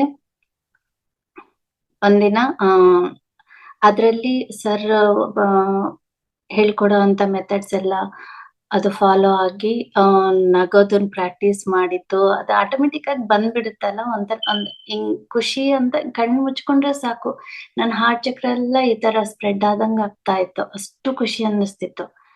ಬಟ್ ಜ್ಞಾನ ಇಲ್ಲ ಅಂತಂದಾಗ ನಾವ್ ಯಾವ ತರ ಫ್ಲಕ್ಚುಯೇಟ್ ಆಗ್ತೀವಿ ಅನ್ನೋದಕ್ಕೆ ನಂದೇ ಎಕ್ಸಾಂಪಲ್. ಫಟ್ ಅಂತ ಕಳ್ಕೊಂಡೆ. ಏನೋ ಒಂದ್ ಇನ್ಸಿಡೆಂಟ್ ನಡೀತು ಮನೇಲಿ, ಮುಗಿತದ್ದು, ಅಲ್ಲಿಗ್ ಬ್ಲಾಕ್ ಆಯ್ತದ್ದು. ಸ್ಲೋಗಿ ಬ್ಲಾಕ್ ಆಗ್ತಾ ಬಂದ್ಬಿಡ್ತು. ಆ ಸ್ಟೇಟ್ ನನ್ ಹೋಗ್ಬಿಡ್ತದ್ದು. ನಾನ್ ಮತ್ತೆ ಆತರ ಖುಷಿಯಾಗಿ ಇರೋದಕ್ಕೆ ಆಗ್ತಿಲ್ಲ. ಯಾಕೆ ಯಾಕೆ ಯಾಕೆ ಯಾಕೆ ಅನ್ಕೊಂಡಾಗ ಅವಾಗ ಗೊತ್ತಾಗಿತ್ತು, ಓಕೆ ನನ್ಗೆ ನಾಲೆಡ್ಜ್ ಇಲ್ಲ, ನಾನ್ ಯಾವ ತರ ಮೇಂಟೈನ್ ಮಾಡ್ಬೇಕು, ಏನು ಜೀವನ ಅಂದ್ರೆ ಏನು ಅಂತ ನನ್ಗೆ ಗೊತ್ತಾಗ್ಲಿಲ್ಲ. ಏನದು, ಏನಿದೆ ನನ್ನಲ್ಲಿ ಏನು ಅಂತಂದು ನೋಡ್ಕೊಂತ ಹೋದಾಗ ನಮ್ಮಲ್ಲಿರುವಂತ ಗುಣಗಳು ಏನೇನಿದಾವೆ ಅಂತ ನನ್ಗೆ ಅರ್ಥ ಆಗಕ್ ಸ್ಟಾರ್ಟ್ ಆಯ್ತು. ನಾನು ಯಾವ್ದ್ರ ಮೇಲೆ ವರ್ಕ್ ಮಾಡ್ಕೋಬೇಕು, ಇನ್ನರಿಗೆ ಹೋಗಿ ನಾನು ಏನು ಅಂತ ನೋಡ್ಕೊಳಕ್ ಸ್ಟಾರ್ಟ್ ಮಾಡಿದಾಗ ಪ್ರತಿಯೊಬ್ಬರಿಗೂ ಇರೋ ಹಾಗೆ ಸಿಟ್ಟಿರುತ್ತೆ, ಜಲಸ್ ಇರುತ್ತೆ, ಹೇಟ್ರೆಡ್ನೆಸ್ ಇರುತ್ತೆ. ಇವೆಲ್ಲನೂ ನನಗಿದೆ ಅಂತ ನನ್ಗೆ ಐಡೆಂಟಿಫೈ ಮಾಡ್ಕೊಂಡಾಗ ನನ್ಗೇನ್ ಸರ್ಪ್ರೈಸ್ ಅನ್ನಿಸ್ಲಿಲ್ಲ. ಯಾಕಂತಂದ್ರೆ ಇದು ಎಲ್ರಲ್ಲೂ ಕಾಮನ್ ಆಗಿ ಮನುಷ್ಯರ ಮೇಲೆ ಇದ್ದೇ ಇರುತ್ತೆ. ಇದು ಅದ್ರ ಮೇಲೆ ನಾನು ವರ್ಕ್ ಮಾಡ್ಬೇಕಷ್ಟೇ. ನಾನು ಅದರಿಂದ ಹೊರಗಡೆ ಬರ್ಬೇಕು ಅಷ್ಟೇ ಅಂತ ನಾನು ಆಕ್ಸೆಪ್ಟ್ ಮಾಡ್ಕೊಂಡ್ಬಿಟ್ಟೆ. ಕಂಪ್ಲೀಟ್ ಆಗಿ ಆಕ್ಸೆಪ್ಟ್ ಮಾಡ್ಕೊಂಡು ಅದರಿಂದ ಹೇಗ್ ಹೊರಗ್ ಬರ್ಬೇಕು ಅನ್ನೋದು ನೋಡ್ಕೊಂತಿದ್ದೆ. ಪ್ರತಿ ಒಂದೊಂದು ಕ್ಷಣದಲ್ಲ ಅವೇರ್ನೆಸ್ ಅಲ್ಲಿ ಇರ್ತಾ ಬರ್ತಿದ್ದೆ. ವರ್ಕೌಟ್ ಅಷ್ಟ್ ಫಾಸ್ಟ್ ಆಗಿ ಆಗ್ಲಿಲ್ಲ, ಬಟ್ ವರ್ಕೌಟ್ ಆಗ್ತಾನೆ ಇತ್ತು, ಇನ್ನೂ ಆಗ್ತಾನೆ ಇದ್ದೀನಿ. ಇದಾದ್ಮೇಲೆ ಒಂದು ವರ್ಷ, 1.5 ವರ್ಷ ಆದ್ಮೇಲೆ ನನ್ಗೆ ಬ್ರೆಸ್ಟ್ ಕ್ಯಾನ್ಸರ್ ಅಂತ ಡಯಾಗ್ನೋಸ್ ಆಯ್ತು. ಅವಾಗ ನನ್ಗೆ ತುಂಬಾ ಹೆದರಿಕೆ ಆಯ್ತು. ಆಬ್ವಿಯಸ್ಲಿ ಕ್ಯಾನ್ಸರ್ ಅಂತಂದ್ರೆ ಎಲ್ರಿಗೂ ಅನ್ಸುತ್ತಲ್ಲ, ಹೆದರಿಕೆ ಆಗುತ್ತೆ, ಏನಾಗ್ಬಿಡ್ತೀನ ಅಂತಂದು. ಮಕ್ಕಳು, ಅದು ಫಸ್ಟ್ ನೆನಪಾಗೋದು ಮಕ್ಕಳು, ನಾವೇನಾಗ್ತೀವಿ ಅನ್ನೋದಕ್ಕಿಂತ ಮಕ್ಳು ಹೆಂಗೆ ಅಂತ. ಬಟ್ ಡಾಕ್ಟರ್ಸ್ ಹೇಳಿದ್ರು ಸರ್ಜರಿ ಮಾಡ್ಬೇಕು, ರೇಡಿಯೇಷನ್, ಕಿಮೊಥೆರಪಿ ಎಲ್ಲ ಬೇಕು ಅಂತಂದ್ರೆ ಇಲ್ಲಿ ಹೇಳಿದ್ರು. ಬಟ್ ನನಗೆ ಅದಕ್ಕೆಲ್ಲದಕ್ಕೂ ಹೋಗೋದಕ್ಕೆ ಇಷ್ಟ ಇರ್ಲಿಲ್ಲ. ಅದಕ್ಕೆ ನಾನು ಪ್ರಬೋಧ್ ಮಾಸ್ಟರ್ಗೆ ಮೆಸೇಜ್ ಮಾಡಿದ್ದೆ, ಸರ್ ಈ ತರ ಡಯಾಗ್ನೋಸ್ ಆಯ್ತು, ನಾನು ಏನ್ ಮಾಡ್ಲಿ, ನಿಮ್ ಸಜೆಷನ್ ಏನಾದ್ರು ಇದೆನಾ ನಿಮ್ಗೆ ಅಂತ ಅಡ್ವೈಸ್ ಕೊಡ್ತೀರಾ ಅಂತ ಕೇಳಿದ್ರೆ, ಅವ್ರು ಒಂದೇ ಮಾತು, ನಾನು ಮಾಡಿದ್ದೆ. ಬಟ್ ಅವರು ಹೇಳಿದ್ದು, ನಗ್ನಗ್ತಾ ಹೇಳಿದ್ದು, ಕಂಗ್ರ್ಯಾಚುಲೇಷನ್ ವನಜಾ ಅವರೇ, ಇಲ್ಲಿಂದ ನೋಡ್ರಿ ನಿಮ್ಗೆ ಸ್ಪಿರಿಚುವಲ್ ಗ್ರೋತ್ ಹೇಗೆ ಇರುತ್ತೆ ಅಂತ ನೋಡ್ರಿ ಅಂತಂದ್ರು. ಅವಾಗ ನನ್ಗೆ ಅರ್ಥ ಆಯ್ತು, ಓ ಈ ಕ್ಯಾನ್ಸರ್ ಅವ್ರೇನಂದ್ರು ಅಂತಂದ್ರೆ, ನೋಡಿದ್ರ ನಿಮ್ ಸೋಲ್ ಯಾವ ತರ ತಂದ್ಕೊಂಡಿದೆ ಪ್ಲಾನ್, ನಿಮ್ ಸ್ಪಿರಿಚುವಲ್ ಗ್ರೋತ್ ಹೆಂಗಿರುತ್ತೆ ನೋಡ್ರಿ ಇವಾಗಿಂದ ಅಂತಂದ್ರು. ಓ ಇದು ನನ್ ಸ್ಪಿರಿಚುವಲ್ ಪ್ಲಾನಾ ಅಂದ್ರೆ ನನ್ಗೆ ಅಷ್ಟು ಹುಚ್ಚಿತ್ತು. ನನ್ಗೆ ಎನ್ಲೈಟ್ಮೆಂಟ್ ಬೇಕು, ನನ್ ಒನ್ನೆಸ್ ಏಕತ್ವನ್ನ ನಾನು ಅನುಭವಿಸ್ಬೇಕು ಅನ್ನೋದು ಎಷ್ಟು ಕ್ರೇಜ್ ಇತ್ತು ಅಂತಂದ್ರೆ ನಾನು ಹೇಳಕ್ ಆಗೋದಿಲ್ಲ, ಅಷ್ಟು ಕ್ರೇಜ್ ಇತ್ತು. ಸೊ ಅವ್ರ ನಿಮ್ ಸ್ಪಿರಿಚುಯಾಲಿಟಿ ನಿಮ್ ಬೆಳೆಯುತ್ತೆ, ಆಧ್ಯಾತ್ಮಿಕತೆ ಅಂತ ಅಂದಾಗ ನನ್ಗೆ ಎಷ್ಟು ಖುಷಿ ಆಗ್ಬಿಡ್ತು ಅಂತಂದ್ರೆ ನಾನು ಇದ್ರದ್ದು ಮರ್ತ್ಬಿಟ್ಟೆ. ಮರ್ತ್ಬಿಟ್ಟು ಓಕೆ ಇಲ್ಲಿಂದ ನಾನು ಏನ್ ಮಾಡ್ಬೇಕು ಅಂತ ಕೇಳ್ದೆ ನಾನು. ಅವ್ರು ಹೇಳಿದ್ರು, ಟ್ರೀಟ್ಮೆಂಟಿಗೆ ಎಲ್ಲೂ ಹೋಗ್ಬೇಡ್ರಿ, ಮೆಡಿಕಲ್ ಟ್ರೀಟ್ಮೆಂಟಿಗೆ ನ್ಯಾಚುರೋಪತಿ ಇರುತ್ತೆ, ಅದೇ ಎಲ್ಲಿದೆ ಅಂತ ಫೈಂಡ್ ಔಟ್ ಮಾಡ್ಕೊಂಡು ಹೋಗ್ರಿ ಅದು ಫಾಲೋ ಆಗ್ರಿ, ಹೋಗುತ್ತೆ ಅಂತಂದ್ರು. ಸರಿ ಅಂತಂದು ಅದಕ್ಕೆ ಹೋದೆ ನಾನು. ಅದಕ್ಕೆ ಹಿಮಾಚಲ್ ಪ್ರದೇಶದಲ್ಲಿ ಫೈಂಡ್ ಔಟ್ ಮಾಡಿದೆ, ಅಲ್ಲಿ ಯಾರೋ ಸರ್ವಿಸ್ ಕೊಡ್ತಾ ಇದ್ದಾರೆ ಕ್ಯಾನ್ಸರ್ ಇರೋರಿಗೆ, ಅವ್ರಿಗೆ ಕಮ್ಮಿ ಆಗಿತ್ತು. ಸೊ ಅವರು ಎಲ್ರಿಗೂ ಫ್ರೀ ಸರ್ವಿಸ್ ಕೊಡ್ತಿದ್ದಾರೆ ಅಂತ ಅಂದಾಗ ಅಲ್ಲಿಗೆ ಹೋಗಿದ್ದೆ. ಅಲ್ಲಿ ಹೋಗಿ 3 months ಇದ್ದೆ ನಾನು. 3 months ಇದ್ಮೇಲೆ ನನ್ಗೆ ಕಮ್ಮಿ ಅನ್ನಿಸ್ಲಿಲ್ಲ. ನನ್ ಬಾಡಿ ಎಲ್ಲ ಕಮ್ಮಿ ಆಯ್ತು, 25 kgs ಕಮ್ಮಿ ಆದ್ನೇ ಹೊರತು ಆ ಲಂಪ್ ಬ್ರೆಸ್ಟ್ ಅಲ್ಲಿರೋ ಅಂತ ಗಡ್ಡೆ ಹಂಗೆ ಅನ್ನಿಸ್ತಿತ್ತು. ಹಿಂಗ್ ಟಚ್ ಮಾಡಿದ್ರೆ ಗೊತ್ತಾಗತ್ತದ ಅನ್ನಿಸ್ತಾ ಇತ್ತು. ಆಮೇಲೆ ಬಟ್ ಅಲ್ಲಿ ನನ್ಗೆ ಎಷ್ಟೊಂದು ಸಣ್ಣ ಪುಟ್ಟ ವರ್ಕೌಟ್ಸ್ ಆದ್ವು. ಹೆಂಗೆ ಅಂತಂದ್ರೆ ಮನೆ ಮನೆ ಮನೆ ಮನೆ ಮನೆ ಅಂತ ಇದ್ನಲ್ಲ, ಅದು ಡಿಟ್ಯಾಚ್ಮೆಂಟ್ ಸ್ಟಾರ್ಟ್ ಆಯ್ತು ನನ್ಗಲ್ಲಿ. ಓ ಇದು ನಾನು ಇದ್ರ ಮೇಲೆ ನಾನು ವರ್ಕೌಟ್ ಮಾಡ್ಕೋಬೇಕು, ಮಕ್ಕಳನ್ನ ಬಿಡ್ಬೇಕು, ಅವ್ರದವ್ರು ಇಂಡಿಪೆಂಡೆನ್ಸ್ ಅವ್ರಿಗೆ ಕೊಡ್ಬೇಕು, ನಾನ್ ದೂರ ಇರ್ಬೇಕು, ನಾನ್ ದೂರದಿಂದ ನೋಡ್ಬೇಕು, ಗೈಡೆನ್ಸ್ ಕೊಡ್ಬೇಕು ಅನ್ನೋ ರಿಯಲೈಸೇಷನ್ಸ್ ಅಲ್ಲಿಂದ ಸ್ಟಾರ್ಟ್ ಆದ್ವು. ಅಟ್ಯಾಚ್ಮೆಂಟ್ಸ್ ಅಲ್ಲೇ ಎಕ್ಸ್ಪೆಕ್ಟ್ ಮಾಡಿದಷ್ಟು ನಾವ್ ಏನ್ ಎಕ್ಸ್ಪೆಕ್ಟ್ ಮಾಡ್ತೀವೋ ಬೇರೆಯವರಿಂದ, ಅಲ್ಲಿ ದುಃಖ ಸ್ಟಾರ್ಟ್ ಆಗುತ್ತೆ. ಎಕ್ಸ್ಪೆಕ್ಟೇಷನ್ ದುಃಖಕ್ಕೆ ಸ್ಟಾರ್ಟ್ ಆಗುತ್ತೆ ಅನ್ನೋದು ಅಲ್ಲಿ ಗೊತ್ತಾಯ್ತು. ಸೊ ಈ ತರದ್ದು ಮೇನ್ ಪಾಯಿಂಟ್ಸ್ ಎಲ್ಲ ತುಂಬಾನೇ ವರ್ಕೌಟ್ ಆಯ್ತು ನಂಗೆ. ಆಲ್ಮೋಸ್ಟ್ 70% ನಾನು ಅದ್ರಲ್ಲಿ ಜಯಿಸ್ದೆ ಅಂತ ಹೇಳ್ಬೋದು ಅವೆಲ್ಲ. ಎಕ್ಸ್ಪೆಕ್ಟೇಷನ್ಸ್, ಆಂಗರ್ ಇರ್ಬೋದು, ಅಟ್ಯಾಚ್ಮೆಂಟ್ಸ್ ಇರ್ಬೋದು, ಓಕೆ, ಸರೆಂಡರ್ನೆಸ್ ಅಂತೀವಲ್ಲ, ನಮ್ಮನ್ನ ನಾವು ಕಂಪ್ಲೀಟ್ ಆಗಿ ಸರೆಂಡರ್ ಮಾಡ್ಕೊಳ್ಳೋದು ಯೂನಿವರ್ಸಿಗೆ. ನನ್ನ ಕೈಲಿ ಏನು ಇಲ್ಲ ಅಂತ ನನಗೆ ಗೊತ್ತು. ನನ್ನ ಜೀವನ ನನ್ನ ಕೈಯಲ್ಲಿ ಇಲ್ಲ, ನಾನು ಬದುಕ್ಬೇಕಾ ಇಲ್ಲ ಅನ್ನೋದು ಯೂನಿವರ್ಸ್ ಡಿಸೈಡ್ ಮಾಡ್ಬೇಕು. ಆ ದೇವ್ರ ಮೇಲೆ ನಂಬಿಕೆ, ಆ ನಂಬಿಕೆಯನ್ನ ಅಲ್ಲಿ ಸ್ಟಾರ್ಟ್ ಮಾಡ್ಕೊಂಡಿತ್ತು. ಅಲ್ಲಿವರೆಗೂ ಹೆಂಗಿತ್ತು ನನ್ನ ಜೀವನ, ಪ್ರತಿಯೊಂದು ನಾನೇ ನಡೆಸ್ತಿದ್ದೀನಿ ಅನ್ನೋ ಫೀಲಿಂಗ್ ಅಲ್ಲಿ ಇತ್ತು. ಏನೇನ್ ಆಡಿದ್ರು ಇದು ಮಾಡ್ಬಿಡ್ಬೇಕು, ಇದು ಮುಗಿಸ್ಬಿಡ್ಬೇಕು, ಅದು ಮುಗಿಸ್ಬಿಡ್ಬೇಕು, ಇದು ಮುಗಿಸ್ಬಿಡ್ಬೇಕು, ಪ್ರತಿಯೊಂದು ನಾನು ನಾನು ನಾನು ನಾನು ನಾನು ಅದರಲ್ಲೇ ಇದ್ದೆ ನಾನು. ಅಲ್ಲಿ ಸ್ಟಾರ್ಟ್ ಆಗಿದ್ದು ನನ್ಗೆ ನಾನಲ್ಲ, ನನ್ ಕೈಲಿ ಏನೂ ಇಲ್ಲ ಅನ್ನೋದು ಅಲ್ಲಿ ಗೊತ್ತಾಯ್ತು. ಏನೇ ನಡೆದ್ರು ಈ ಬಾಡಿ ಜಸ್ಟ್ ಒಂದು ಇನ್ಸ್ಟ್ರೂಮೆಂಟ್ ತರ ಯೂಸ್ ಮಾಡ್ಕೊಂತಿದ್ದೆ, ನನ್ ಸೋಲು ಅಷ್ಟೇ, ನನ್ ಕೈಯಲ್ಲಿ ಏನು ಇಲ್ಲ ಅಂತ ನನ್ಗೆ ಅವಾಗ ಅರ್ಥ ಆಗಿತ್ತು. ಅಲ್ಲಿ ಇದು ಎಲ್ಲ ಅರ್ಥ ಆಗೋದೇ ಆಧ್ಯಾತ್ಮಿಕತೆಯಲ್ಲಿ ನನಗ್ ಪ್ರೋಗ್ರೆಸ್ ಆಗಿತ್ತು ಅದ್ರಲ್ಲಿ. ಆಮೇಲೆ ನನ್ಗೇನು ಕಮ್ಮಿ ಆಗಿಲ್ಲ ಅಂತ ಅನ್ಸಿದ್ಮೇಲೆ ಇನ್ನೂ ಏನೋ ಇದೆ ನಾನು ಕಲಿಯೋದಕ್ಕೆ, ಅದಕ್ಕೆ ಇದು ಕಮ್ಮಿ ಆಗ್ಲಿಲ್ಲ, ಇನ್ನೂ ಏನೋ ಇದೆ ಅನ್ನೋದು ಒಂದು ಒಳಗಡೆಯಿಂದ ಏನೋ ಇದೆ ಅನ್ನೋದು ಒಂದು ಕ್ವಶನ್ ಬರ್ತಾ ಇತ್ತು. ಬಟ್ ಆ ಟೈಮಲ್ಲಿ ನಾನು ಅಲ್ಲಿದ್ದಾಗ್ಲೇ ಒಂದು ವಿಡಿಯೋ ನೋಡಿದ್ದೆ, ಶಾರ್ಟ್ಸ್ ನೋಡಿದ್ದೆ, ಪ್ರದೀಪ್ ವಿಜಯ್ ಸರ್ ಇಂದು. ಅವ್ರ ಮದರಿಗೂ ಬ್ರೆಸ್ಟ್ ಕ್ಯಾನ್ಸರ್ ಇತ್ತಂತೆ. ಅವರು ಧ್ಯಾನದಿಂದ ಕಂಪ್ಲೀಟ್ ಆಗಿ ಕ್ಯೂರ್ ಮಾಡ್ಕೊಂಡ್ರು ಅಂತ ಹೇಳಿದ್ರು. ಫಸ್ಟ್ ಅಲ್ಲಿ ಪ್ರಬೋಧ್ ಸರ್ ಹೇಳಿದ್ರು, ಧ್ಯಾನದಿಂದ ಕ್ಲಿಯರ್ ಮಾಡ್ಕೋಬಹುದು, ಊಟದಿಂದಾನು ಕ್ಲಿಯರ್ ಮಾಡ್ಕೋಬಹುದು, ಫುಡ್ ಇಂದಾನು ಅಂತ ಹೇಳಿದ್ರು. ನನ್ಗೆ ಧ್ಯಾನ ಅಷ್ಟು ಚೆನ್ನಾಗಿ ಕೂರಕ್ ಆಗ್ತಿರ್ಲಿಲ್ಲ. ನನ್ಗೆ ಇವನ್ 1 ಅವರ್ ಕಂಟಿನ್ಯೂಸ್ ಆಗಿ ಕೂರ್ತಿದ್ನು. ಬಟ್ ಅವ್ರು ಹೇಳೋ ಪ್ರಕಾರ 18 ಗಂಟೆ 20 ಗಂಟೆ ಮಾಡ್ಬೇಕು ಅಂತ ಹೇಳಿದ್ರು. ಅಷ್ಟೊತ್ತು ನಾನು ಅಷ್ಟು ಡೀಪ್ ಆಗಿ ಹೋಗ್ತಿರ್ಲಿಲ್ಲ. ಒಂದ್ಸಲ ಎಕ್ಸ್ಪೀರಿಯನ್ಸ್ ಆಯ್ತು, ಅದು ಆ ಎಕ್ಸ್ಪೀರಿಯನ್ಸ್ ಇಂದ ನಾನು ಅಷ್ಟು ಡೀಪ್ ಆಗಿ ಹೋಗ್ಬಲ್ಲೆ ಅಂತ ಗೊತ್ತಾಯ್ತೆ ಹೊರತು ಕಂಟಿನ್ಯೂಸ್ ಆಗಿ ನಾನು ಅಷ್ಟು ಡೀಪ್ ಅಲ್ಲಿ ಇರ್ತಿರ್ಲಿಲ್ಲ. ಸೊ ಅವ್ರ ಸಜೆಷನ್ ಪ್ರಕಾರ ಫುಡ್ ಇನ್ ಬೆಸ್ಟ್ ಅಂತಂದು ನಾನು ಅಲ್ಲಿ ಹೋಗಿದ್ದೆ. ಬಟ್ ಇಲ್ಲಿ ಪ್ರದೀಪ್ ವಿಜಯ್ ಸರ್ ಧ್ಯಾನದಿಂದ ಕಮ್ಮಿ ಆಯ್ತು ಅಂತ ಹೇಳಿದ್ರು.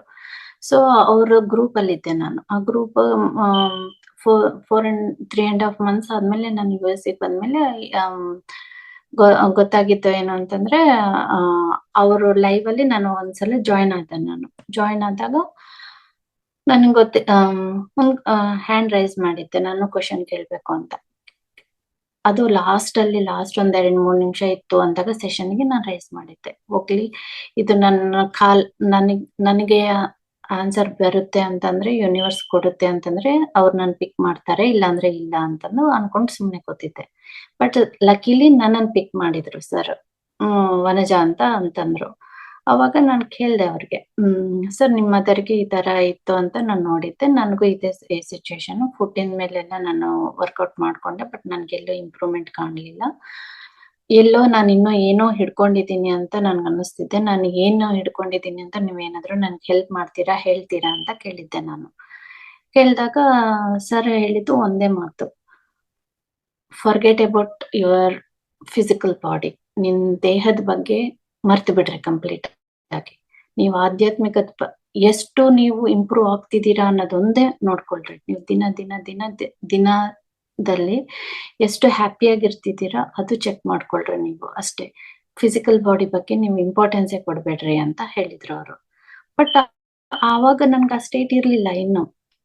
ಅದೇಂಗ್ ಬಿಡು ಅಂತಾರೆ ಇವ್ರು, ಕ್ಯಾನ್ಸರ್ ಅಂತಂದ್ರು ಇವ್ರು ಹೆಂಗ್ ಬಿಡು ಅಂತಾರೆ, ಫಿಸಿಕಲ್ ಬಾಡಿ ಹೋದ್ರೆ ಹೋಗ್ಬಿಡ್ಲಿ ಅಂತ ನಾನು ಅದೆಂಗ್ ಬಿಡ್ಲಿ ಅಂತ ಹಂಗ ಅನಿಸ್ತಿತ್ತು. ಆ ಕ್ವಶನ್ಸ್ ಎಲ್ಲ ನನ್ನ ತಲೆಯಲ್ಲಿ ಓಡ್ತಿತ್ತಲ್ಲ, ಅವ್ರಿಗೆ ಅರ್ಥ ಆಯ್ತು. ಅರ್ಥ ಆದ್ಮೇಲೆ ಒಂದ್ ಮಾತು ಹೇಳಿದ್ರು ಅವ್ರು, ನೀವ್ ಯಾಕೆ ಆಶ್ರಮಕ್ ಬರ್ಬಾರ್ದು, ಇಲ್ಲಿ ಅಗತ್ಯರ ಆಶ್ರಮಂ ಅಂತ ಇದೆ, ಅದ್ರಲ್ಲಿ ಒಳ್ಳೆ ಪಿರಮಿಡ್ಸ್, ಮರ್ಕಬಾ ಪಿರಮಿಡ್, ಮರ್ಕಬಾನಲ್ಲಿ ಎಷ್ಟೊಂದು ಕ್ರಿಸ್ಟಲ್ಸ್, ನೇಚರು, ಇದೆಲ್ಲ ಇದೆ. ಆ ವಾತಾವರಣನ ನೀವ್ ಯಾಕೆ ಯುಟಿಲೈಸ್ ಮಾಡ್ಕೋಬಾರ್ದು, ಉಪಯೋಗಿಸ್ಕೊಂಡು ನೀವ್ ಹೀಲ್ ಮಾಡ್ಕೋಬಾರ್ದು. ನೀವ್ ಮಾಡ್ಕೋಬೇಕು ಅನ್ಕೊಂಡ್ರೆ ಇವಾಗ್ಲೇ ಆದಷ್ಟು ಬೇಗ ಬಂದ್ಬಿಡ್ರಿ ಇಲ್ಲಿಗೆ ಅಂತಂದ್ರು ಸರ್. ಅಯ್ಯೋ, ನಾನ್ ಬಂದು ಇನ್ನು 2 ದಿನ ಆಯ್ತು, ಮತ್ತೆ ಬರಕ್ ಹೇಳ್ತಿದಾರಲ್ಲ, ಮತ್ತೆ ಅದೇಂಗೆ, ನಾನು ಇಷ್ಟ ದಿನ ಮಕ್ಳು ಬಿಟ್ಟಿದ್ದೆ, ಮತ್ತೆ ಮಕ್ಳು ಬಿಟ್ಟು ಹೆಂಗ್ ಹೋಗ್ಬೇಕು ಅಂತ ಅನಿಸ್ತಾ ಇತ್ತು. ಅಂದಾಗ ಮತ್ತೆ ಒಂದ್ ವಾರ 10 ದಿನ ಮನೇಲಿ ಬಾಯಿ ತೆಗ್ದಿಲ್ಲ, ಯಾಕಂದ್ರೆ ಕೇಳಕ್ ಹೆದರಿಕೆ. ಮತ್ತೆ ಹೋಗ್ಬೇಕು ಅಂತಂದ್ರೆ ಕೇಳಕ್ ಹೆದರಿಕೆ. ಸೊ ಹಂಗಾಗಿ ಬಾಯಿ ತೆರ್ದಿರ್ಲಿಲ್ಲ. ಬಟ್ ನನ್ಗೊಂದು ಹ್ಯಾಬಿಟ್ ಇತ್ತು. ನಾನು ನನ್ಗೇನಾದ್ರು ಡೌಟ್ ಇದ್ರೆ, ಕ್ವಶನ್ಸ್ ಇದ್ರೆ, ಏನಾದ್ರು ಸ್ಪಿರಿಚುವಲ್ ಬುಕ್ಸ್ ತಗೊಂಡು ಕೈಯಲ್ಲಿ ಹಿಡ್ಕೊಂಡು ಈ ತರ ಕಣ್ ಮುಚ್ಕೊಂಡು ಕ್ವಶನ್ ಕೇಳ್ತಿದ್ದೆ. ಮಾಸ್ಟರ್ಸ್ ನನ್ಗೆ ಏನ್ ಆನ್ಸರ್ ಕೊಡ್ತೀರಾ ಅಂತಂದು ಈ ತರ ಕೇಳಿ ಅದನ್ನ ಬುಕ್ ಅನ್ನ ಓಪನ್ ಮಾಡಿ ಕಣ್ ಮುಚ್ಕೊಂಡೆ ಬೆರಳಿಡ್ತಿದ್ದೆ. ಅದು ಏನ ಮೆಸೇಜ್ ಇರುತ್ತೆ ಅದು ನನ್ ಕರೆಕ್ಟ್ ಆಗಿ ಆನ್ಸರ್ ಬರ್ತಿತ್ತು. ಯಾವಾಗ್ಲೂನು ಅದೇ ತರ ಆಗ್ತಿತ್ತು ನನ್ಗೆ. ಸರಿ, ಇವಾಗ ಇದನ್ನೇನ್ ಮಾಡೋಣ ನೋಡೋಣ ತಡಿ ಅಂತಂದು ಯೋಗಾನಂದ ಪರಮಹಂಸ ಬುಕ್ ಇದೆ ಅಲ್ಲ, ಆ ಬುಕ್ ಇತ್ತು. ತಗೊಂಡು ಪ್ರದೀಪ್ ವಿಜಯ್ ಸರ್ ಅದೇ ಸೋಲ್, ಅದೇ ಆತ್ಮ ಅಂತ ಹೇಳ್ತಾರೆ. ಸೊ ನಾನು ಅದೇ ಬುಕ್ ತಗೊಂಡೆ ಬೇಕು ಅಂತ.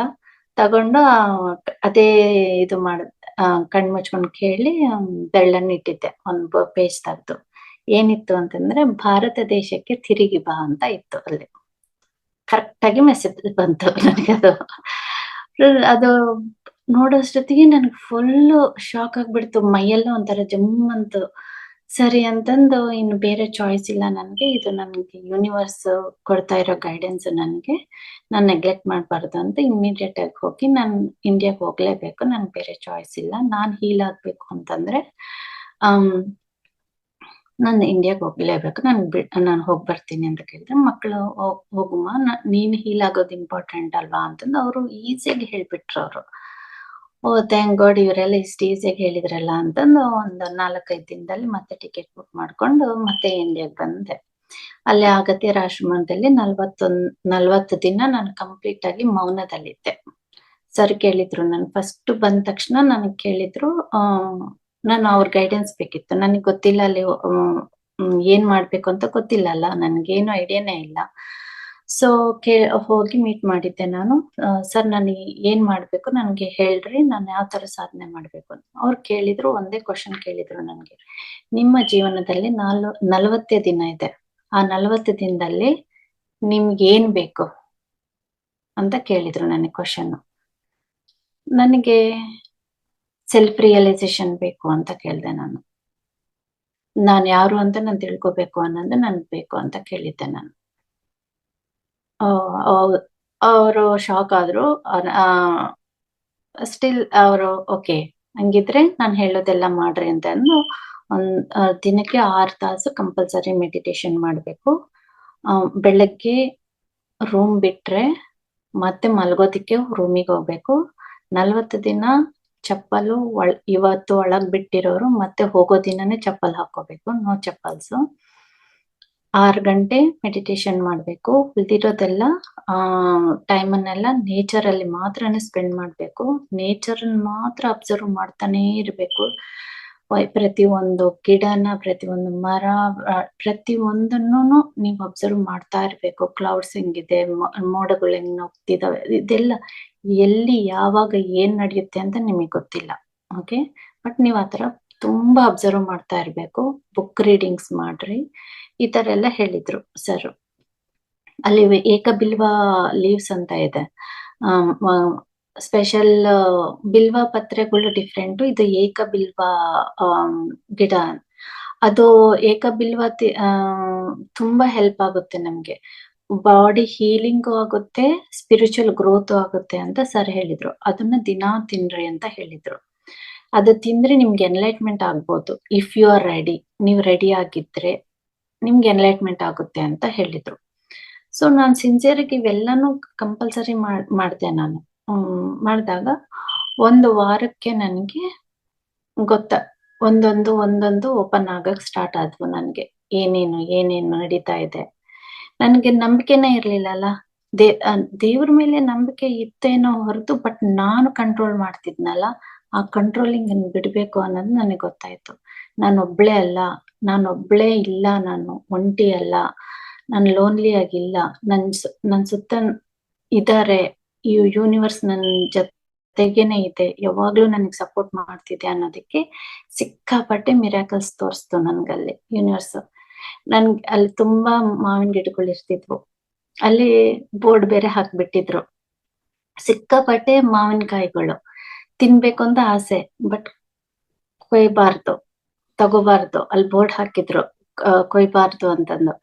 ಆ ಅವಾಗ ಏನ್ ಮಾಡ್ಬೇಕು, ನನ್ಗ್ ಬೇಕದು ತಿನ್ಬೇಕು, ಬಟ್ ನಾನು ಪರ್ಮಿಷನ್ ಇಲ್ಲದೆ ತಗೋಬಾರ್ದು. ಪರ್ಮಿಷನ್ ಕೇಳಂಗಿಲ್ಲ, ಸೈಲೆನ್ಸ್ ಅಲ್ಲಿ ಇದ್ದೆ, ಯಾರ ಮುಖ ನೋಡಂಗಿಲ್ಲ, ಏನು ಇಲ್ಲ. ಯಾವ ತರ ಅಂತ ಅನ್ಕೊಂತಿದ್ದೆ. ಆ ತರ ಒಂದೆರಡು ದಿನ ನಾನು ಅದೇ ಗಿಡಗಳು ನೋಡ್ತಾ ಇರ್ತಿದ್ದೆ. ನನ್ಗೆ ಇದು ಮಾವಿನ ಹಣ್ಣು ಬೇಕು, ಇದು ಎಲ್ಲ ಡಿಫ್ರೆಂಟ್ ಮಾವಿನ ಹಣ್ಣುಗಳಿದ್ವು.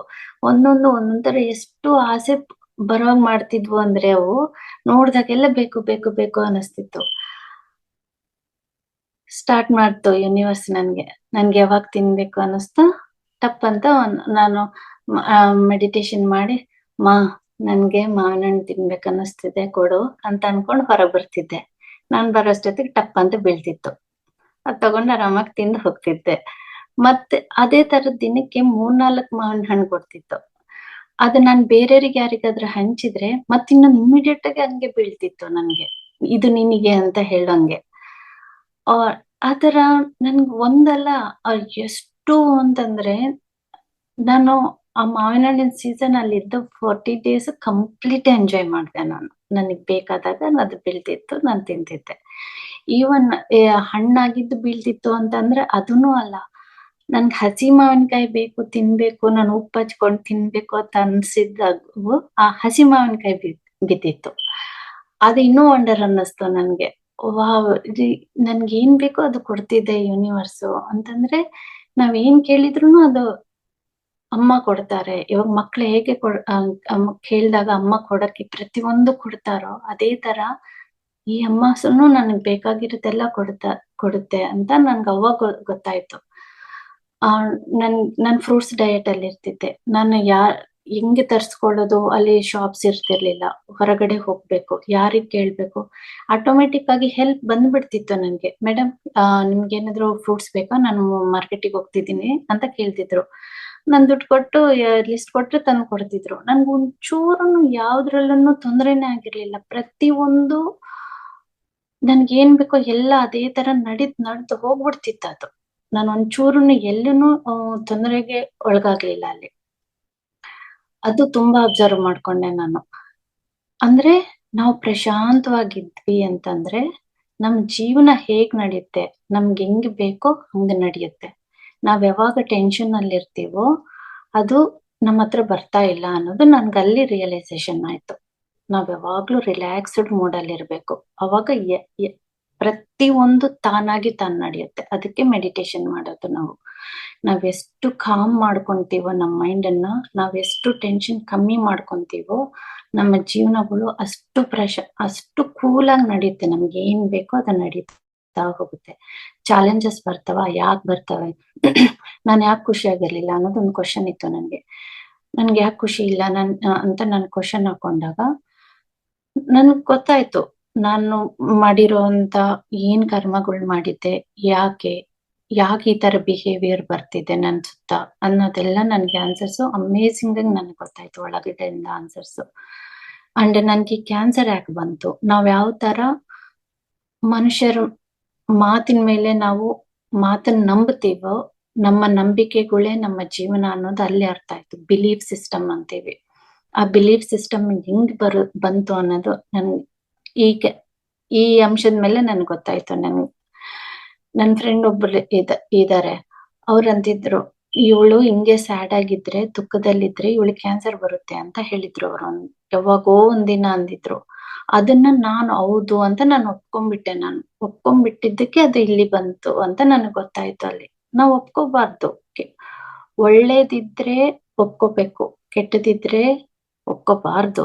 ಇಲ್ಲ, I don't agree with this ಅನ್ನೋದು ನಮ್ಮ ಏನಂತಾರೆ ಅವೇರ್ನೆಸ್ ಅಲ್ಲಿ ನಾವ್ ಇರ್ತಾ ನಾವು ಪ್ರತಿಯೊಂದು ಮಾತು ಏನು ಮಾತಾಡ್ತಿದೀವಿ, ನಾವ್ ಏನು ಕೇಳ್ತಾ ಇದ್ದೀವಿ, ಏನು ಮಾಡ್ತಿದೀವಿ ಅನ್ನೋದು ಬಹಳ ಬಹಳ ಬಹಳ ಇಂಪಾರ್ಟೆಂಟ್ ಅನ್ನೋದು ನನ್ಗಲ್ಲೇ ಅರ್ಥ ಆಯ್ತು. ನನ್ಗೆ ಅದು ಹೆಂಗ ಅರ್ಥ ಆಯ್ತು ಅಂತಂದ್ರೆ, ಒಂದು 4 ಅಗ್ರಿಮೆಂಟ್ಸ್ ಅಂತ ಒಂದು ಬುಕ್ ಇತ್ತು. ಆ ಬುಕ್ ಅನ್ನು ಓದಿದ್ದೆ ನಾನು ಒಂದಿನ ಕೂತ್ಕೊಂಡು. ಓದಿದಾಗ ಅದ್ರಲ್ಲಿ ಒಂದು ಸ್ಟೋರಿ ಇತ್ತು. ಇದ್ದಾಗ ಅದ್ರಲ್ಲಿ ಏನಿತ್ತು, ಒಂದು ಹುಡುಗಿ ಇರ್ತಾಳೆ, ಅವಳು ಮನೆಯಲ್ಲಿ ಕುತ್ಕೊಂಡು ಹಾಡು ಹೇಳ್ತಾ ಇರ್ತಾಳೆ, ಚಿಕ್ಕವಳು. ಅವ್ರಮ್ಮ ಆಫೀಸಿಂದ ಬಂದಿರ್ತಾರೆ. ಬಟ್ ಅವ್ರಮ್ಮಂಗೆ ಬಹಳ ಹೆಡ್ಏಕ್ ಇದ್ದಿರುತ್ತೆ. ಅವಳು ಅಮ್ಮನ್ ನೋಡೋಷ್ಟೊತ್ತಿಗೆ ಇನ್ನೂ ಖುಷಿ ಜಾಸ್ತಿಯಾಗಿ ಇನ್ನೂ ಜೋರಾಗಿ ಹಾಡ್ ಹೇಳ್ತಾ ಇರ್ತಾಳೆ. ಬಟ್ ಅಮ್ಮಂಗೆ ಅದು ಕೇಳೋದಿಕ್ಕೆ ಇಂಟ್ರೆಸ್ಟೇ ಇರೋದಿಲ್ಲ. ಬಹಳ ಹೆಡ್ಏಕ್ ಆಗ್ತಾ ಇತ್ತು. ತುಂಬಾ ಹೊತ್ತು ಸಹಿಸ್ಕೊಂಡು ಒಂದ್ಸಲ ಜೋರಾಗಿ ಅಂತಾಳೆ, ಬಾಯಿ ಮುಚ್ಚು, ನನ್ನ ವಾಯ್ಸ್ ಕೇಳಕ್ಕೆ ಅಸಹ್ಯ ಆಗ್ತಿದೆ, ಕೆಟ್ಟ ವಾಯ್ಸ್ ಹಾಕೊಂಡು ಹಾಡ್ ಹೇಳ್ತೀಯ ನೀನು ಅಂತಂದು ಜೋರಾಗಿ ಬೈತಾರೆ. ಸೊ ಆ ಮಗು ಏನ್ ಮಾಡುತ್ತೆ ಅಂತಂದ್ರೆ ಹೆದರ್ಕೊಂಡ್ಬಿಟ್ಟು, ಅಯ್ಯೋ ನನ್ನ ವಾಯ್ಸ್ ಅಷ್ಟು ಕೆಟ್ಟದಾಗಿದೆನಾ ಅಂತಂದು ಅವ್ರಮ್ಮ ಹೇಳಿದ್ದು ನಿಜ ಅಂತ ಅನ್ಕೊಂಡು ಹಾಡ್ ಹೇಳೋದ್ ನಿಲ್ಸ್ಬಿಟ್ಲು ಅವಳು.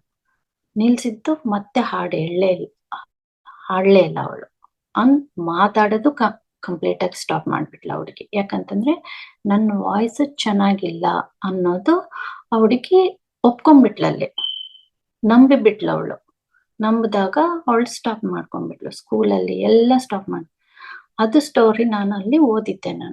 ಅವತ್ತು ನಾನು ವಾಕಿಂಗ್ ಮಾಡ್ತಾ ಇದ್ದಾಗ ನನಗೆ ಸಡನ್ ಆಗಿ ಈ ಪಾಯಿಂಟ್ ಕನೆಕ್ಟ್ ಆಯ್ತು. ನನ್ ಮರ್ತೆ ಹೋಗ್ಬಿಟ್ಟಿತ್ತು. ನನ್ ಫ್ರೆಂಡ್ ಈ ತರ ಅಂದಿದ್ಲು ಅನ್ನೋದು ನನ್ಗೆ ನೆನಪೇ ಇರ್ಲಿಲ್ಲ. ವಾಕ್ ಮಾಡ್ತಾ ಇದ್ದಾಗ ನನ್ಗೆ ಸಡನ್ ಆಗಿ ಇದು ನೆನಪಾಯ್ತು.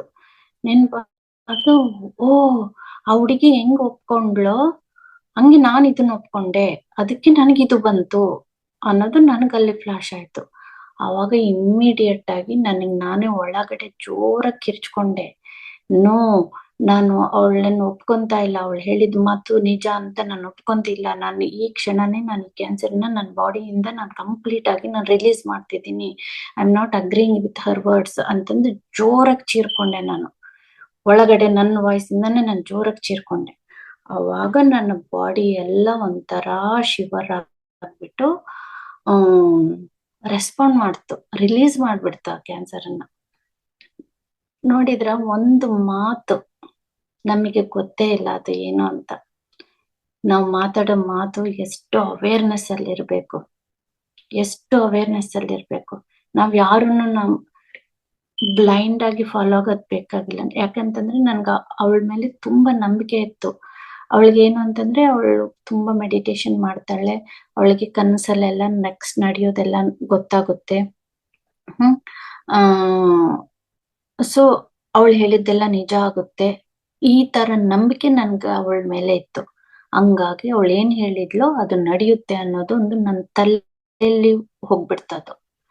ಹಂಗಾಗಿ ನಾನು ಅದನ್ನ ಆಕ್ಸೆಪ್ಟ್ ಮಾಡ್ಬಿಟ್ಟೆ. ಅದು ನಾವ್ ಯಾವ್ದು ಆಕ್ಸೆಪ್ಟ್ ಮಾಡ್ಬೇಕು, ಯಾವ್ದು ಆಕ್ಸೆಪ್ಟ್ ಮಾಡ್ಬಾರ್ದು ಅನ್ನೋದು ಅವೇರ್ನೆಸ್ ಅನ್ನೋದು ನಮ್ಮಲ್ಲಿ ಬೆಳಿಬೇಕು ಅಂತ ನನಗೆ ಅವಾಗ ಅರ್ಥ ಆಯ್ತು. ಅದಕ್ಕೆ ಇವಾಗ ಯಾರಾದ್ರೂ ಮಾತಾಡ್ತಿದ್ರೆ ಏನ್ ಮಾತಾಡ್ತಿದ್ದಾರೆ, ಯಾವ ವರ್ಡ್ಸ್ ಯೂಸ್ ಮಾಡ್ತಿದ್ದಾರೆ ಅಂತಂದು ನಾನು ತುಂಬಾ ಹುಷಾರಾಗಿ ನಾನು ಕೇಳ್ತಿರ್ತೀನಿ. ತುಂಬಾ ಹುಷಾರಾಗಿ ಆಕ್ಸೆಪ್ಟ್ ಮಾಡ್ಲಾ ಬೇಡ, ಯಾವ್ದನ್ನು ಆಕ್ಸೆಪ್ಟ್ ಮಾಡೋದೇ ಇನ್ನು ಬೇಕಿಲ್ಲ ನಾವು. ಆ ತರ ಅದು ಅಲ್ಲಿ ಅಂಡರ್ಸ್ಟ್ಯಾಂಡ್ ಆಯ್ತು ನನ್ಗೆ ಆ ಪಾಯಿಂಟ್. ಸೊ ನನ್ಗೆ ಅಲ್ಲಿ ಹೀಲ್ ಆಗ್ಬಿಟ್ಟೆ. ನಾನು ಕಂಪ್ಲೀಟ್ ಆಗಿ ನಾನು ಅಲ್ಲಿ ಕ್ಯಾನ್ಸರ್ ಇಂದ ಕಂಪ್ಲೀಟ್ ಆಗಿ ಹೀಲ್ ಆಗ್ಬಿಟ್ಟೆ. ಅದನ್ನ ನಾನು ಯಾವಾಗ ರಿಲೀಸ್ ಮಾಡ್ಕೊಂಡ್ಬಿಟ್ನೋ ಅದು ಕ್ಲಿಯರ್ ಆಯ್ತು. ಅಂಡ್ ಇನ್ನೊಂದು ದಿನ ನಾನು ಯಾರು ಅಂತ ಗೊತ್ತಾಯ್ತು. ನಾನು ಈ ದೇಹ ಅಲ್ಲ, ಈ ಮೈಂಡ್ ಅಲ್ಲ, ಮತ್ ನಾನು ಯಾರು ಅಂತ ಕ್ವಶನ್ ಹಾಕೊಂತಾ ಇದ್ದೆ. ನಾನು ವಾಕಿಂಗ್ ಮಾಡ್ತಾ ಇದ್ದಾಗ ಒಳಗಡೆಯಿಂದ ಆನ್ಸರ್ ಬಂತು, ನಾನು ಆತ್ಮ, ಐ ಆಮ್ ದ ಸೋಲ್. ನಾನ್ ಎಲ್ರೂ ಸೋಲ್ಸೆ, ಯಾರಿಗೂ ಜೆಂಡರ್ಸ್ ಇಲ್ಲ, ಯಾರು ಪುರುಷರಲ್ಲ ಸ್ತ್ರೀರಲ್ಲ. ಓಕೆ, ಸೋಲ್ ಅನ್ನೋದು ಒಂದು ಡಿವೈನ್ ಲೈಟ್. ಆ ಡಿವಿನಿಟಿಗೆ, ಆ ದೈವಿಕತೆಗೆ ಏನ ಕ್ಯಾರೆಕ್ಟರ್ಸ್ ಇದೆನೋ ಪ್ರತಿಯೊಬ್ಬರಿಗೂ ಅದೇ ಕ್ಯಾರೆಕ್ಟರ್ಸ್ ಇದೆ. ನೀನು ಪವರ್ಫುಲ್, ನೀನು ಕಾನ್ಫಿಡೆಂಟ್, ನಿನ್ಗೆ 100% ವಿಲ್ ಪವರ್ ಇದೆ. ನೀನ್ ಏನ್ ಬೇಕಾದ್ರೆ ಅದ್ ಮಾಡ್ಬಲ್ಲೆ, ಎಲ್ರೂನು ಮಾಡ್ಬಲ್ರು. ಯಾರು ಜಾಸ್ತಿ ಅಲ್ಲ, ಒಬ್ರು ಜಾಸ್ತಿ ಅಲ್ಲ, ಒಬ್ರು ಕಮ್ಮಿ ಅಲ್ಲ, ಎಲ್ರು ಈಕ್ವಲ್ಲೇ. ಈ ತರ ಟಪ ಟಪ ಟಪ ಟಪ ಟಪ ಒಳಗಡೆಯಿಂದ information download 1 fraction of second ಅಲ್ಲಿ ಇಷ್ಟಕೊಂಡು ಸೋಲ್ ಬಗ್ಗೆ ನನಗ್ ಬಂತು. ಅವಾಗ ಇನ್ನೊಂದು ಕೈಂಡ್ ಆಫ್ ವಾವ್ ಅಂತ ಅನ್ನಿಸ್ತು. ನನ್ನ ಲೈಫೇ ಚೇಂಜ್ ಆಯ್ತು ಅಂತ ಅನ್ನಿಸ್ತು ನನ್ಗೆ ಕಂಪ್ಲೀಟ್ ಆಗಿ. ನನ್ಗೆ ಈ ತರ ಅದು ಸೆಲ್ಫ್ ರಿಯಲೈಸೇಷನ್ ನನ್ನ ಒಳಗಡೆಯಿಂದ ಆಯ್ತು ಅಂತ ನನ್ಗೆ ಅರ್ಥ ಆಯ್ತು ಅದು. ಆಮೇಲೆ ಈ ತರದ್ದು ಅದು ಮಾಲಾದು ಕ್ಯಾನ್ಸರ್ ಯಾಕೆ ಬಂತಂತ ಕೇಳಿದಾಗ ಅದು ಮನುಷ್ಯರಲ್ಲ, ಮೈಂಡ್ ಆಟ ಆಡ್ತಾ ಇರುತ್ತೆ. ಅದಾದ್ಮೇಲೆ ನಾನು ಕೇಳಿದೆ, ನಿಜವಾಗ್ಲೂ ಅದು ಇದರಿಂದಾನೇ ಬಂದಿತ್ತಾ? ಇನ್ನೇನು ಅಲ್ವಾ ರೀಸನ್ನು ಅಂತ ಮತ್ತೆ ಕ್ವಶನ್, ನನ್ಗೆ ಡೌಟು. ಅದು ಅದು ಇರ್ದೇ ಇರ್ಬೋದು, ನನ್ಗೇನೋ ಅನ್ಸಿರ್ಬೋದು ಅದು ಒಳಗಡೆಯಿಂದ, ಅದಲ್ವೇನೋ ಅಂತ ಮತ್ತೆ ಅನ್ನಿಸ್ದಾಗ ಮತ್ತೆ ಕ್ವಶನ್ಸ್ ನನ್ಗೆಲ್ಲ ಡ್ರೀಮ್ಸ್ ಅಲ್ಲಿ ತುಂಬಾ ಬರ್ತಾ ಇತ್ತು ನನ್ಗೆ ಹಿಂಟ್ಸ್. ತುಂಬಾ ಅಂದ್ರೆ ತುಂಬಾನೇ ಅಮೇಝಿಂಗ್ ಆಗಿ ನನ್ಗೆ ಆನ್ಸರ್ ಸಿಕ್ತಿತ್ತು. ಕೇಳಿದಾಗ ಮತ್ತೆ ಒಂದು ಡ್ರೀಮ್ ಬಂತು ನನ್ಗೆ. 2 ದಿನಕ್ಕೆ ಒಂದು ಡ್ರೀಮ್ ಬಂತು. ಒಬ್ರು ಲೇಡಿ ಕುತ್ಕೊಂಡಿದ್ರು ಈ ತರ ಒಂಥರ ಸ್ಯಾಡ್ ಅಲ್ಲಿ, ಇನ್ನೊಬ್ರು ಮಾತಾಡ್ತಾ ಇದಾರೆ. ಇವೇನಂದ್ರೆ ನಿನ್ ತಲೆಯಲ್ಲಿ ಇದಾವಲ್ಲ ಯೋಚನೆಗಳು, ಆ ಯೋಚನೆಗಳು ನಿನ್ನವಲ್ಲ, ಅದು ನಿಂದಲ್ಲೇ ಅಲ್ಲ, ನಿನ್ನ ಸುತ್ತ ಇರೋರು ಹಾಕಿರೋ ಅಂತ ಬೀಜಗಳದು, ನಿಂದಲ್ಲ, ನೀನಲ್ಲ ಅಂತ ಆ ಪರ್ಸನ್ಗೆ, ಲೇಡಿಗೆ ಆ ಜೆಂಟ್ಸ್ ಹೇಳ್ತಾ ಇದಾರೆ. ಬೆಳಗ್ಗೆ ಎದ್ಮೇಲೆ ನನಗೆ ಗೊತ್ತಾಯ್ತು, ಓ ಅದು ನಾನೇ, ಅಲ್ಲಿ ಕೂತಿದ್ದು ನಾನೇ. ನನ್ಗೆ ಯಾರೋ ಆನ್ಸರ್ ಮಾಡಿರೋದು. ಅಂದ್ರೆ ನನ್ ತಲೆಯಲ್ಲಿ ಇರೋದು ಏನೇ ಯೋಚನೆಗಳಿದ್ರು, ಏನೇ ನಾನು ತುಂಬಿಕೊಂಡಿದೀನೋ ಪ್ರತಿಯೊಂದು, ಇದು ಒಳ್ಳೇದು, ಇದು ಕೆಟ್ಟದ್ದು, ಇದು ಹೌದು, ಇದು ಅಲ್ಲ, ಇದನ್ ಬೇಕು, ಇದು ತಿನ್ಬೇಕು, ಇದು ತಿನ್ಬಾರ್ದು, ಅಲ್ಲಿ ನನ್ಗೊಂದು ಕಂಪ್ಲೀಟ್ ಕ್ಲಾರಿಟಿ ಬಂತು.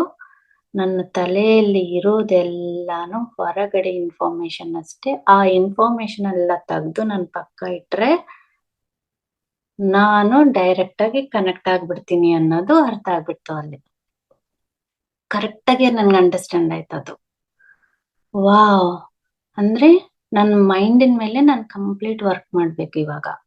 ಓಕೆ, ಬಾಡಿನ ಮೇಲೆ ಆಯ್ತು ನನ್ಗೆ, ನಾನ್ ಮೈಂಡ್ ಮೇಲೆ ವರ್ಕ್ ಮಾಡ್ಕೋಬೇಕು. ನಾನು ಇದು ಡ್ಯುಯಾಲಿಟಿ ನೋಡ್ಬಾರ್ದು, ಇದು ಒಳ್ಳೇದು ಒಳ್ಳೆ ಕೆಟ್ಟದ್ದು ಅಂತವು ಏನು ನೋಡ್ಕೋಬಾರ್ದು. ಅವ್ರು ಹೇಳಿದ್ರು, ಇವ್ರು ಹೇಳಿದ್ರು, ಇದು ರೈಟು ಅದು ರಾಂಗು, ಈ ತರದ್ದೇನು ಇಟ್ಕೋಬಾರ್ದು. Nothing is right or wrong, just empty ಆಗಿದ್ರೆ ಜೀವನ ತಾನಾಗುತ್ತೆ ಹೋಗುತ್ತೆ ಅನ್ನೋದು ನನ್ಗಲ್ಲಿ ಪಾಯಿಂಟ್ಸ್ ಎಲ್ಲ ಕನೆಕ್ಟ್ ಆಯ್ತು. ಯಾಕಂತಂದ್ರೆ ನನ್ಗಲ್ಲಿ ಆ ಮಾವಿನಕಾಯಿ ಬೀಳೋದು, ಅದು ನಾನೇನು ಅಲ್ಲಿ ಯಾರೋ ಕುತ್ಕೊಂಡಿರ್ತಾರ, ಕೊಡ್ತಾರ, ನನ್ಗೆ ಡೌಟ್ಸ್ ಇರ್ಲಿಲ್ಲ. ನನ್ಗ್ ಬೇಕು ನೋಡ್ತಿದ್ದೆ ಹಂಗ್ ತಪ್ಪಂತ ಬೀಳ್ತಿತ್ತು. ಎಷ್ಟು ಪ್ಯೂರ್ ಆಗಿರ್ತೀವೋ ನಾವು, ಅಷ್ಟು ನಾವು ದೇವ್ರಿಗೆ ಹತ್ರ ಆಗ್ತೀವಿ ಅನ್ನೋದು ಅಲ್ಲಿ ಅರ್ಥ ಆಯ್ತು. ಯಾವಾಗ ಪ್ಯೂರು ಬರ್ತೀವಿ, ತಲೆಯಲ್ಲಿರೋದೆಲ್ಲ ತೆಗೆದು ಪಕ್ಕ ಹಾಕಿದಾಗ ನಾವು ಪ್ಯೂರ್ ಆಗ್ಬಿಡ್ತೀವಿ ಅನ್ನೋದು ಅರ್ಥ ಆಯ್ತು. ವಿತೌಟ್ ಎನಿ ಡೌಟ್, ಡೌಟ್ ಇಲ್ದಂಗೆ ನಾವು ಯಾವಾಗ ಕೇಳ್ತೀವೋ ಅದು ನಡೆಯುತ್ತಷ್ಟೆ. ಎಲ್ಲಿ ಡೌಟ್ ಇರುತ್ತೋ, ಒಂದು ಸಣ್ಣ ಡೌಟ್ ಆಗುತ್ತಾ ಇಲ್ಲ ಅನ್ನೋದು ಅದು ಮತ್ತೆ ಅಲ್ಲಿ ಪ್ರಾಬಬಿಲಿಟಿ ಕಮ್ಮಿ ಆಗ್ಬಿಡುತ್ತದ. ಇವೆಲ್ಲ ನಾನು ಎಕ್ಸ್ಪೆರಿಮೆಂಟ್ ಮಾಡ್ಕೊಂತಾನೇ ಇದ್ದೀನಿ, ಯಾವಾಗಿಂದ ಮಾಡ್ತಾನೆ ಇದ್ದೀನಿ, ಇನ್ನೂ ಮಾಡ್ತಾನೆ ಹೆಂಗೆ ಮ್ಯಾನಿಫೆಸ್ಟೇಷನ್, ಅದು ಇದೆಲ್ಲ ಕಲಿತಾನೆ ಇದ್ದೀನಿ ನಾನು. ಈಗ ಕೊನೆಗೆ ಅರ್ಥ ಆಗಿತ್ತು, ಎಂಥದ್ದು ಮ್ಯಾನಿಫೆಸ್ಟೇಷನ್ ಬೇಡ, ಯಾವ ಮ್ಯಾನಿಫೆಸ್ಟೇಷನ್ ಬೇಡ. ನಾವು ಕಾಮಾಗಿ ಏನ್ ಬರುತ್ತೋ ಅದನ್ನ ತಗೊಂಡು ಹೋಗ್ತಾ ಇರ್ಬೇಕು. Just go with the flow. ಹೋಗ್ತಾ ಇದ್ದಾಗ ನಮ್ಗೆ ಯಾವಾಗ ಗೊತ್ತಾಗುತ್ತೆ, ಯಾವಾಗ ಕಾಮಾಗಿ ಹೋಗ್ತೀವಿ ಅಂತ ಅನ್ನಿಸ್ತು ಅಂತಂದ್ರೆ, ನನ್ಗೆ ನಾವ್ ಯಾಕೆ ಬಂದ್ವಿ ಇಲ್ಲಿಗೆ ಅನ್ನೋದು ನಮಗೆ ಕ್ಲಾರಿಟಿ ಬಂತು ಅಂತಂದ್ರೆ, ಆಟೋಮೆಟಿಕ್ ಆಗಿ ನಾವು ಸ್ಟ್ರೆಸ್ ತಗೊಳ್ಳೋದು ಕಮ್ಮಿ ಮಾಡ್ಕೊಂಡ್ಬಿಡ್ತೀವಿ. ಒಬ್ಬರ ಜೀವನಾನು ಅವರವರ ಸೋಲ್ ಪ್ಲಾನ್ ಮೇಲೆ ಬರ್ತಾರೆ. ಪ್ರತಿಯೊಂದು ಇನ್ಸಿಡೆಂಟ್, ಏನೇ ಇನ್ಸಿಡೆಂಟ್ ಜೀವನದಲ್ಲಿ ನಡೆದ್ರು ಸಹ ಅದಕ್ಕೊಂದು ದೊಡ್ಡ ರೀಸನ್ ಇರುತ್ತೆ. ಆ ರೀಸನ್ ಏನು ಅಂತ ನಾವು ತಿಳ್ಕೊಳ್ದೆ ಸುಮ್ನೆ ಮೇಲ್ಮೇಲೆ ಅಳೋದು, ಅದು ಇದು ಮಾಡ್ಕೊಂತ ಇರ್ತೀವಿ. ಬಟ್ ರೀಸನ್ ಏನು ಅಂತ ನಾವು ಫೈಂಡ್ ಔಟ್ ಮಾಡ್ಕೊಳ್ತಾ ಹೋದೆ ಪ್ರತಿಯೊಂದು ಸಿಚುಯೇಷನ್ ಇಂದ ಏನು ಅಂತ ಗೊತ್ತಾಗುತ್ತೆ. ನನಗೆ ಈ ಜರ್ನಿಯಲ್ಲಿ ಈ ಲಾಸ್ಟ್ 2024 ನವೆಂಬರ್ ಇಂದ ನನಗೆ ಸರೆಂಡರ್ನೆಸ್ ಕಲಿತೆ, ನಾನು ಆಕ್ಸೆಪ್ಟೆನ್ಸ್ ಕಲಿತೆ. ಜೀವನದಲ್ಲಿ ಏನು ಬಂದ್ರು ನಾನು ಆಕ್ಸೆಪ್ಟ್ ಮಾಡ್ಬೇಕು. ನನ್ಗೆ ಹೀಗೆ ಯಾಕಾಯ್ತು ಅಂತ ಇದೇ ಕ್ವಶನ್ ಇರ್ತಿತ್ತು ನನ್ಗೆ. ಆತರ ಅಲ್ಲ, ನಾನು ಆಕ್ಸೆಪ್ಟ್ ಮಾಡ್ಬೇಕು, ಇದ್ರಲ್ಲಿ ಏನೋ ಇದೆ ನಾನು ಕಲಿಯೋದು ಅಂತ ಅದನ್ನ ಪಾಯಿಂಟ್ಸ್ ಎಲ್ಲ ನಾನು ನೋಡ್ಕೊಳ್ಳೋದ್ ಕಲ್ತೆ. ಆಮೇಲೆ ಯಾರ ಲೈಫಲ್ಲೂ ಮಕ್ಕಳ ಮೇಲೆ ನಾವ್ ಅನ್ಕೊಂತೀವಿ, ಮಕ್ಕಳು ನಾವ್ ಹೇಳ್ದಂಗೆ ಕೇಳ್ಬೇಕು, ನಾವ್ ಹೇಳಿದ್ದು ಮಾಡ್ಬಿಡ್ಬೇಕು, ನಾವ್ ಹೇಳಿದ್ದು ತೋರ್ಸಿರೋ ರೂಟ್ ಅಲ್ಲಿ ಹೋಗ್ಬಿಟ್ರೆ ಅವ್ರು ಚೆನ್ನಾಗಿರ್ತಾರೆ. ಅದು ಅಲ್ಲ, ಅವ್ರದ್ ಪ್ಲಾನ್ ಅವ್ರಿಗಿರುತ್ತೆ, ಅದನ್ನ ನಾವ್ ರೆಸ್ಪೆಕ್ಟ್ ಮಾಡ್ಬೇಕು. ಅಫ್ಕೋರ್ಸ್ ಗೈಡೆನ್ಸ್ ಕೊಡ್ಬೇಕು, ಪ್ರೊಟೆಕ್ಷನ್ ಮಾಡ್ಬೇಕು, ಅವ್ರ ಇಂಟ್ರೆಸ್ಟಿಗೆ ಇಂಪಾರ್ಟೆನ್ಸ್ ಕೊಡ್ಬೇಕು. ಯಾರ ಲೈಫಲ್ಲೂ ನಾವ್ ಇಂಟರ್ಫಿಯರೆನ್ಸ್ ಆಗ್ಬಾರ್ದು, ಯಾರ್ದನ್ನು ನಾವು ನಿಲ್ಲಿಸ್ಬಾರ್ದು ಅನ್ನೋ ಕ್ಲಾರಿಟಿ ನನ್ಗೆ ಅಲ್ಲಿ ಚೆನ್ನಾಗ್ ಬಂತು. ಯಾವಾಗ್ಲೂ ಸಂತೋಷವಾಗಿದ್ರೆ ಪ್ರತಿ ಒಂದು ನಮ್ಮ ಹತ್ರ ಆಟೋಮೆಟಿಕ್ ಆಗಿ ಬರುತ್ತೆ ಅಂತ ಅದು ಗೊತ್ತಾಯ್ತು. ನಾನ್ ಯಾರು ಅಂತ ಗೊತ್ತಾಯ್ತು. ಇನ್ನು ಈ ತರ ಲೈಫಲ್ಲಿ ಕ್ಲಾರಿಟಿ ತುಂಬಾನೇ ಬಂತು ನನಗೆ. ಏನು ಹಸ್ಬೆಂಡ್ ಅಂದ್ರೆ ಏನು, ವೈಫ್ ಅಂತ ಏನು, ಇದೆಲ್ಲ ಯಾವ ತರ ನಾವು ಡ್ರಾಮಾ ಕ್ರಿಯೇಟ್ ಮಾಡ್ಕೊಂಡ್ ಬಂದಿತ್ತು, ಈ ಲೈಫಲ್ಲಿ ಏನೇನು ಸಿಚುಯೇಷನ್ಸ್, ಅಮ್ಮನ್ ಪಾರ್ಟ್ ಹೆಂಗಿರುತ್ತೆ, ಅಪ್ಪನ್ ಪಾರ್ಟ್ ಹೆಂಗಿರುತ್ತೆ, ಪ್ರತಿ ಒಬ್ರು ನಮ್ಗೊಂದೊಂದು ದೊಡ್ಡ ದೊಡ್ಡ ಗುರುಗಳೇ. ಯಾರು ಅಪ್ಪ ಅಲ್ಲ, ಯಾರು ಅಮ್ಮ ಅಲ್ಲ, ಪ್ರತಿ ಒಬ್ರುನು ಗುರುಗಳೇ, ನಮಗೆ ಲೆಸನ್ಸ್ ಕಲ್ಸೋಕೆ ಬಂದಿರೋಂತ ಟೀಚರ್ಸ್ ಅನ್ನೋದು ನನಗೆ ಕ್ಲಿಯರ್ ಆಗಿ ಅರ್ಥ ಆಯ್ತು. ನನ್ ಮಕ್ಕಳು ಸಹ ನನ್ನ ಟೀಚರ್ಸ್ ಅಂತ ನನ್ಗೆ ಅರ್ಥ ಆಯ್ತು. ಅವರಿಂದ ನಾನು ಎಷ್ಟೋ ಕಲಿತೆ. ಅವರೇ ನನ್ನನ್ನ ಟ್ರಿಗರ್ ಮಾಡಿದ್ದು, ಎಷ್ಟೋ ವಿಷಯಗಳಲ್ಲಿ ಟ್ರಿಗರ್ ಮಾಡಿದ್ದು ಅವರು. ಯಾವ ತರ ಅವ್ರ ಜೀವನ ಏನಾಗ್ಬಿಡುತ್ತೋ ಅಂತ ಒಂಥರ ಹೆದರಿಕೆನಲ್ಲಿ, ಯಾವಾಗ್ಲೂ ಹೆದರಿಕೆನಲ್ಲಿ ಇರ್ತಿದ್ದೆ ನಾನು. ಆ ಹೆದರಿಕೆನ ಬಿಟ್ಬಿಡು ಅಂತ ಕಲ್ಸ್ಕೊಟ್ಟಿದ್ದು ನನ್ ಮಕ್ಳು. ಕಂಪ್ಲೀಟ್ ಆಗಿ ಬಿಟ್ಬಿಡು, ನಮ್ ಪಾಡಿಗೆ ನಮ್ ಬಿಟ್ಬಿಡು ಅಂತ. ಅದು ಡೀಪರ್ ಅಲ್ಲಿ ಅಂಡರ್ಸ್ಟ್ಯಾಂಡ್ ಮಾಡ್ಕೊಂತ ಹೋದಾಗ ನಾವು ಪ್ರತಿ ಒಂದನ್ನು ಬಿಡ್ತಾ ಹೋಗ್ಬಿಡ್ತೀವಿ. ಇದು ನಂದಲ್ಲ, ಇದು ನಂದಲ್ಲ, ಇದು ನಂದಲ್ಲ, ಇದಕ್ ನನಗ್ ಸಂಬಂಧ ಇಲ್ಲ, ನಾನೇನ್ ಕಲಿಬೇಕು ಅದು ಕಲಿಬೇಕು. ಅಫ್ಕೋರ್ಸ್ ಅವ್ರ ಹ್ಯಾಪಿನೆಸ್ ನನ್ಗೆ ಇಂಪಾರ್ಟೆಂಟೆ. ಅವ್ರದನ್ನು ನೋಡ್ಕೊಂತ ನಂದು ನಾನು ಕಲಿಯಕ್ಕೆ ಸ್ಟಾರ್ಟ್ ಮಾಡಿದ್ದೆ. ನಾನು ಜೀವನ ಕಂಟಿನ್ಯೂ ಮಾಡ್ತಾ ಇದ್ದೀನಿ. ಎಷ್ಟಾಯ್ತು ಟೈಮ್ ಅಲ್ಲಿ? ಸಾರಿ, ನಾನು ಮಾತಾಡ್ತಾ ಇದ್ದೀನಿ. 1 ನಿಮಿಷ ಟೈಮ್ ಚೆಕ್ ಮಾಡ್ತಿದ್ದೀನಿ. ಮ್ಯಾಮ್ ಏನ್ ಪರವಾಗಿಲ್ಲ? ಪರವಾಗಿಲ್ಲ, ಆಯ್ತು. 4:50 ಅಲ್ಲ, 4 ಗಂಟೆ 15 ನಿಮಿಷ ಆಗಿದೆ. ಅದೇ ನೋಡ್ದೆ ಇವಾಗ. ಮತ್ತೆ ಇನ್ನೊಂದ್ಸಲ ಅವಕಾಶ ಸಿಕ್ಕ್ರೆ ಖಂಡಿತ ನೀವಿನ್ನೂ ಶೇರಿಂಗ್ ಮಾಡ್ಕೋಬಹುದು ಮ್ಯಾಮ್. ಯಾಕಂದ್ರೆ ಇಷ್ಟೊಂದು ದೊಡ್ಡದು ಶೇರಿಂಗ್ ನ 45 ನಿಮಿಷದಲ್ಲಿ ಏನೂ ಸಹ ಹೇಳ್ಕೊಳಕ್ಕೆ ಆಗಲ್ಲ. ಹಾಗಾಗಿ ಮತ್ತೆ ನೆಕ್ಸ್ಟ್ ಇನ್ನೊಂದು ವೀಕ್ ಅವಕಾಶ ಇರುತ್ತೆ ಮ್ಯಾಮ್ ನಿಮ್ಗೆ. ಡೆಫಿನೆಟ್ ಆಗಿ ಮ್ಯಾಮ್. ನಾನು ಅದಕ್ಕೆ ಎಲ್ಲ ಬಿಟ್ಬಿಟ್ಟಾಗಿ ಮೇನ್ ಪಾಯಿಂಟ್ಸ್ ಅಷ್ಟೇ ಹೇಳ್ಕೊಂತ ಬಂದ್ಬಿಟ್ಟೆ ನಾನು. ಯಾ, ಬಟ್ ಈ ಮೆಡಿಟೇಷನ್ ಇಂದ ಎಷ್ಟು ಅಮೇಜಿಂಗ್ ಅಂತಂದ್ರೆ ಪ್ರತಿ ಒಬ್ರಿಗೂ ಆಗುತ್ತೆ, ಒಬ್ರಿಗೆ ಅಲ್ಲ ಪ್ರತಿ ಒಬ್ರಿಗೂ ಆಗುತ್ತೆ. ಬಟ್ ನನಗೆ ಈ ಕ್ಯಾನ್ಸರ್ ಅನ್ನೋದು ಯಾವ ಬಂತು ಅಂತಂದ್ರೆ, ನನ್ಗೆ ಅದ್ ಬಂದಿಲ್ಲ ಅಂದ್ರೆ ನಾನು ಹೋಗ್ತಿದ್ನಾ, ಅಷ್ಟೊಂದು ಸಾಧನೆ ಮಾಡ್ತಿದ್ನಾ, ಬಾಯಿ ಮುಚ್ತಿದ್ನ ಒಂದ್ ದಿನ? ಇವಾಗ ಇರ್ತಿದ್ದೀನ ಬಾಯಿ ಮುಚ್ತಿದ್ದೀನ? ಎಲ್ಲದು ಒಂದಿನಾನು ಮುಚ್ತಿಲ್ವೇ? ಇವಾಗ ಅವಾಗ ಮುಚ್ಚಿದ್ದೇನೆ. ಯಾಕೆ ಅಂತಂದ್ರೆ ಅದು ಒಂದ್ ಗಿಫ್ಟ್. ಅದ್ರಿಂದ ಕ್ಯಾನ್ಸರ್ ಅನ್ನೋದು ನಥಿಂಗ್, ಏನೂ ಇಲ್ಲ, ಯಾವ್ದೂನು ಇಲ್ಲ. ನಾವ್ ಹೇಗ್ ತಗೊಂತೀವೋ ಅದೇ, ನಮ್ ಮೈಂಡ್ ಅಲ್ಲಿ ಯಾವ ತರ ಅದನ್ನ ರಿಜಿಸ್ಟರ್ ಮಾಡ್ತೀವೋ ಆ ತರ. ಫುಡ್ ಇಂದ ಆದ್ಮೇಲೆ ಅವ್ರು ಹೇಳ್ತಾ ಇದ್ರು, ಫುಡ್ ನೀನ್ ತಿನ್ಲೇಬಾರ್ದು ಅಂತ ಹೇಳ್ತಾರೆ. ನನ್ಗೆ ಒಂದಿನ ಅನ್ನಿಸ್ತು, ಯಾಕೆ ತಿನ್ಬಾರ್ದು ನಾನು? ಇದು ಇವ್ರು ಹೇಳಿದ್ದು ನಾನು ಯಾಕೆ ಕೇಳ್ಬೇಕು? ಇದು ನನ್ನ ಮೈಂಡ್ ಅಲ್ಲಿ ನನ್ಗೆ ಅವ್ರು ಹಾಕಿರೋಂತ ಇನ್ಫಾರ್ಮೇಶನ್. ನಾನು ಈ ದಿನ ನಾನು ಊಟ ಮಾಡ್ತಿದ್ದೀನಿ, ನನಗೆ ಏನು ಆಗೋದಿಲ್ಲ, ನನಗೆ ಏನು ಬೆಳೆಯೋದಿಲ್ಲ, ಇಲ್ಲಿಗೆ ಸ್ಟಾಪ್, ಅದು ಕಂಪ್ಲೀಟ್ ಆಗಿ ಸ್ಟಾಪ್ ಅಂತ ನನ್ಗೆ ಅವತ್ತು ಯಾಕೋ ಒಂದಿನ ಅನ್ನಿಸ್ತು. ಅನ್ಸ್ಬಿಟ್ಟು ನಾನು ಕುತ್ಕೊಂಡು ಊಟ ಮಾಡಿದೆ. ನನ್ಗೇನಾಗ್ಲಿಲ್ವೇ? ಯಾರ್ದೋ ಡಾಕ್ಟರ್ ಹೇಳಿದ್ದು, ಏನೇನೋ ಹೇಳಿದ್ದು ನಾವು ತಲೆ ಕಚ್ಕೊಂಡ್ರೆ ಅದು ಹಂಗೆ ಆಗುತ್ತದ. ನೀನ್ ಸತ್ತೋಗ್ಬಿಡ್ತೀಯ, ಇದಷ್ಟು ಡೇಂಜರ್ ಅಂತ ನೀವು ಒಪ್ಕೊಂಡ್ರೆ ನಾವು ಸಾಯ್ತೀವಿ. ಅದು ಇಂಥದೆಲ್ಲ ನನ್ಗೆ ಬಹಳ ಅರ್ಥ ಆಯ್ತು.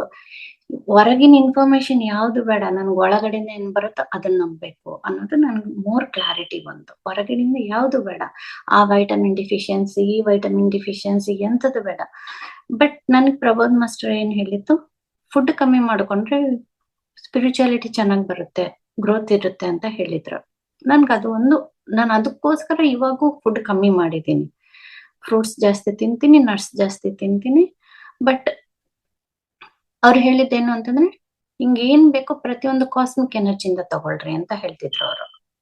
ಫುಡ್ಡಿನ ಮೇಲೆ ಡಿಪೆಂಡ್ ಆಗ್ಬೇಡ್ರಿ, ಕಾಸ್ಮಿಕ್ ಎನರ್ಜಿಯಿಂದ ಡಿಪೆಂಡ್ ಆಗ್ರಿ ಅಂತ ಹೇಳ್ತಿದ್ರು. ನಾನು ಇವಾಗ್ಲೂ ಫಾಲೋ ಆಗ್ತಿದ್ದೀನಿ. ಬಟ್ ಡಾಕ್ಟರ್ಸ್ ಹೇಳೋ ಮಾತು, ಹೊರಗಡೆ ಬುಕ್ಸ್ ಅಲ್ಲಿ ಇರೋವಂಥದ್ದು ಹೆಲ್ತ್ ಬಗ್ಗೆ ನಾನು ಯಾವ್ದನ್ನು ನಾನು ಚೆನ್ನಾಗಿರ್ತೀನಿ ಅಂತಂದ್ರೆ ಚೆನ್ನಾಗಿರ್ತೀನಿ, ಚೆನ್ನಾಗಿರಲ್ಲ ಅಂತಂದ್ರೆ ಚೆನ್ನಾಗಿರಲ್ಲ. ನಾನು ಕ್ಯೂರ್ ಆಗ್ತೀನಿ ಅಂತಂದ್ರೆ ಕ್ಯೂರ್ ಆಗ್ತೀನಿ. ಕ್ಯೂರ್ ಆಗೋದಿಲ್ಲ ಅನ್ನೋ ಒಂದು ಡೌಟ್ ಇದ್ರೆ ಕ್ಯೂರ್ ಆಗೋದಿಲ್ಲ ಅದು, ಅಷ್ಟೇ. ಅದು ನಾವು ಮೈಂಡ್ ಹೆಂಗೆ ನಾವು ಸೆಟ್ ಮಾಡ್ತೀವೋ ಅದ್ರ ಮೇಲೆ ನಮ್ ಜೀವನ.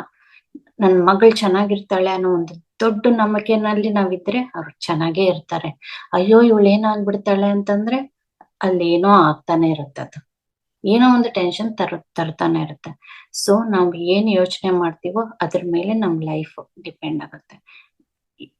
ಹಳೇದು ಯಾವ್ದನ್ನು ಇದೇ ತರ ಇರ್ಬೇಕು ಅನ್ನೋದು ಯಾವ್ದು ತಲೆಯಲ್ಲಿ ಇರ್ಬಾರ್ದು. ಪ್ರತಿಯೊಂದನ್ನು ಅಳಿಸ್ಬಿಡ್ಬೇಕು, ಕ್ಲೀನ್ ಆಗಿ ಸ್ಲೇಟ್ ಮಾಡಿ ಕಂಪ್ಲೀಟ್ ಆಗಿ ಸರೆಂಡರ್ ಮಾಡ್ಕೊಂಡು ನ್ಯೂ ಲೈಫ್ ಸ್ಟಾರ್ಟ್ ಮಾಡ್ಬೇಕು ಅಂತ ನನ್ಗನ್ಸಿತ್ತು. ನಾನು ಅದನ್ನೇ ಮಾಡ್ತಿದ್ದೀನಿ ಇವಾಗ. That's what my experience. Thank you master.